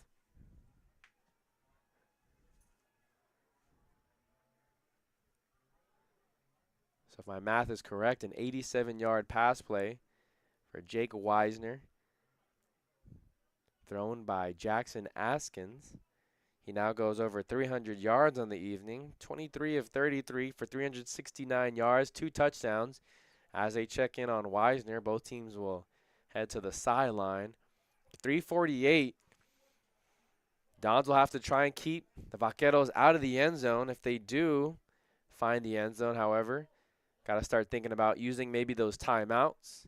It's going to be a cat and mouse game here between the Vaqueros and the Dons. For the Vaqueros, you want to score, but not score as quickly as possible. Choose some time off the clock and give the Dons ball back with as little time as possible. And if you're the Dons, you hope that these next 3 plays result in the Vaqueros sending out their field goal unit. And they would still get the ball back with some time left on the clock to march down and try and score and get the game-winning either touchdown or field goal late in this 4th quarter. But it's 1st and 10. Ball's on the 12-yard line of the Dons. The Vaqueros are in red zone territory. Fuentes Gutierrez is the deep back. 3 receivers in the formation. Noah Gomez is the tight end on the right. Handoff to Gutierrez. Gutierrez right up the middle. Not much room there. Oscar Serrano makes a tackle from the defensive tackle position. Gain of about 2 on the play. They get almost near the 10-yard line. Again, big moments. It's a big 3-minute stretch coming up for the Vaqueros and the Dons. Dons currently lead by 3. The receivers now flanked out to the right. Haskins trying the hard count. Dons have learned their lesson and not jumped off sides in quite some time since the 3rd quarter. Haskins. Dons send pressure. They're going to throw a fade route to the end zone. No one's there. An interception for Evan Palladay and the Dons defense. Late here with under 3 minutes left to go in this one. That's Tanner Fronerberger on the interception in the end zone. Askins thought that somebody was running the fade route from the slot position. No one was there. Fronerberger was on the outside. And Fronerberger hauls in the interception. The ball will be placed at the 25-yard line. And now the Dons can work the clock. Try and chew as much time off the clock as possible. Tanner Fronerberg with a huge interception. Couple big defensive plays there for the Dons. Tanner Fraudenberger with the interception. And just moments ago, Maki Armstrong forced a fumble on a sack that allowed Owen Tesh. Saucedo falls ahead to the 27-yard line. Saucedo wants a flag. One of the defenders for the Vaqueros came in very late on the dog pile. 2 minutes and 30 seconds left. No timeout used here by head coach Farwell. There's 2 timeouts remaining for both of these teams. Again, 1 first down here for the Dons could win it. Expect them to keep it on the ground. 12 personnel. Mason McComb is the tight end in the backfield. They're going to motion him to the left side. Little insert block there. Try to get some extra push up front.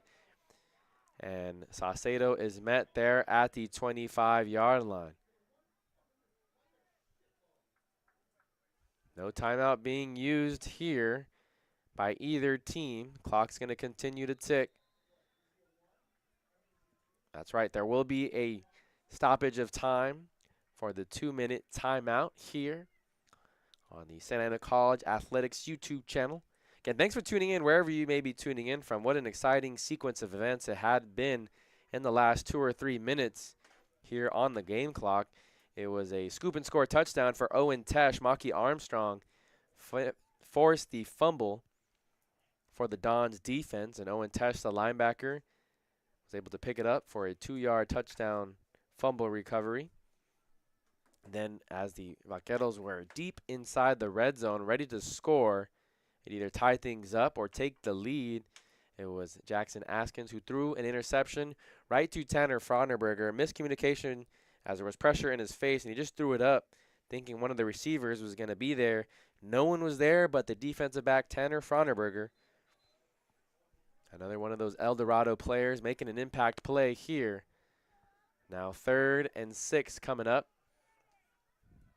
Vaqueros still have 2 timeouts. Dons are going to have to try and get a first down here. Let's see if they decide to keep it on the ground or go with the play action and take a chance through the air. They do take a chance through the air. They're going to get it to James Farmer there on the near side. He got to the 30. Gibson does make the tackle right at the 30-yard line, and the near sideline referee says that's a first down. First down for the Dons offense. 1:52 now left in the 4th quarter. Again, the Vaqueros have 2 timeouts, but they're going to be able to run a lot more time off the clock.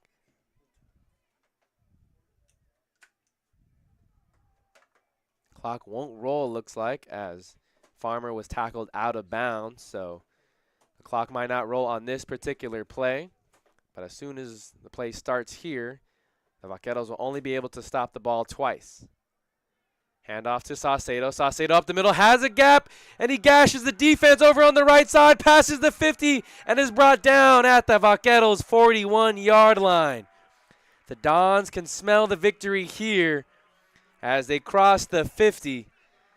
Again, the Vaqueros can only stop the ball 2 more times, or stop the clock 2 more times. They do so here, but not sure they're going to get the ball back with a whole lot of time left, even if they do force a stop on 3 straight plays. Again, William Saucedo breaking through on that last rush there by the Dons, getting across to the Vaqueros' 41-yard line.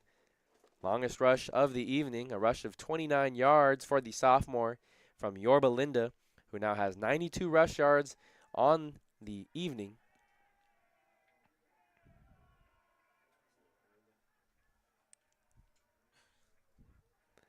Some of the fans here in Eddie West Field on the home side starting to sing the classic Na Na Na Na goodbye song here to the Glendale Vaqueros. Still some time left on the clock, 1:44.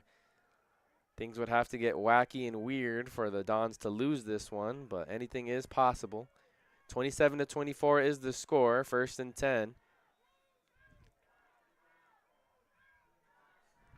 So Bento with a heavy package out in front of him. They're going to motion Mason McComb again to the left side of the formation. Owen Smith goes outside. He has some room, cuts back against the grain, and gets to the 34-yard line. Farwell will use his last timeout now. So there's 135 left on the scoreboard. Let's do some math. 40-second play clock after each play. If each play takes about 5 seconds, it'll be about 85 seconds run off the clock.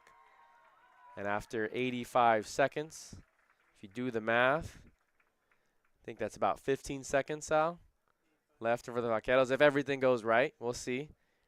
And it'll be second down. Second down and 3 coming up. Again, the Vaqueros not only need a stop, they need a miracle here. The Dons in the driver's seat with 1:35 left to go. We'll see what they do here. A first down would pretty much seal the deal for the Dons offense as they would pick up victory number 2 on the season. William Saucedo at 99 rush yards on the evening. One more carry, I'm sure, would put him over the century mark. Let's see what the Dons elect to do here. He's been the workhorse. 28 carries for 99 yards, 2 touchdowns. Had that long run of 29 yards just a moment ago. They hand it off to Saucedo once again. He does get that extra yard. Falls forward to the 32-yard line. It'll be 3rd and 1 coming up. He breaks the century mark. And the clock continues to tick. 1 minute and 15 seconds now. I'm sure the Dons are going to use all of their time possible. There's 25 seconds left on the play clock. So in no rush to get a play in at the moment. They might even call a timeout. They have 2 remaining. Yeah, thanks for tuning in to Dons Football here on the Santa Ana College Athletics YouTube channel. The next time we'll be here will be October 19th as they host Victor Valley College. That'll be the beginning of conference play. The remaining games this year will start at 1 p.m. here at Eddie West Field. Head coach Jeff Jones does elect to use one of his 2 remaining timeouts. So clock is stopped at 47 seconds, 3rd and 1.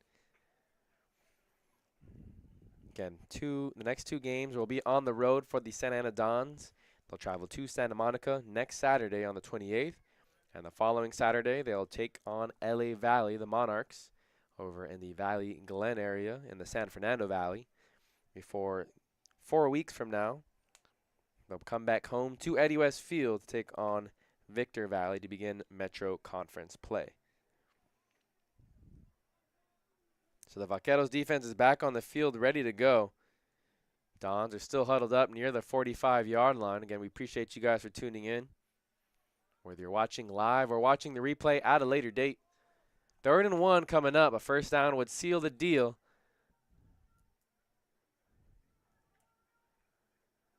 Two tight ends in on the formation for the Dons. Mason McComb and Nathan Meek both to the right side.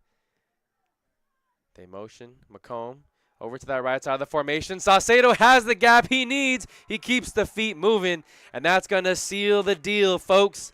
Saucedo waving the hand forward for the first down. The Dons continue to celebrate here on the sideline, as do their fans here in the home crowd. And that'll pretty much do it, folks. A 5-second differential between play clock and game clock. So the Dons will have to snap the ball one more time. They can easily just take a knee. A hard-fought victory to the very end, and it was the Dons defense that came through. A big fumble forced by Maki Armstrong. That was recovered by Owen Tesh for a touchdown. And then an interception by Tanner Fronerberger. And again, they had to fight through the adversity without Malachi Pierce, without Owen Smith. This Dons team battled from behind, controlled the possession in the 3rd quarter, and was able to have some key defensive moments in the 4th quarter, late in the game, that allowed them to come out victorious here tonight by a final score of 27-24. Again, thanks for tuning in wherever you have tuned in from. The Dons win in exciting fashion and advance to 2-1 on the season. The Vaqueros drop to 1-1 on the year. The next game for Glendale College will be at Compton College next Saturday at 6 p.m., while the Dons will travel to Santa Monica next week to take on the Corsairs. Again, for everybody who helped out with the broadcast, my name is Noah Alvarez, signing off for the final time this evening. Again, your Dons come out victorious, 27-24. 24 is the final score. We'll catch you guys next time.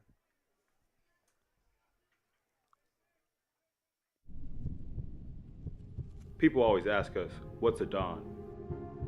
And our response is easy. To us, a Don is someone who embraces the grind. A Don is a person that brings passion. Someone who takes advantage of all their opportunities. A leader, a dreamer, a winner.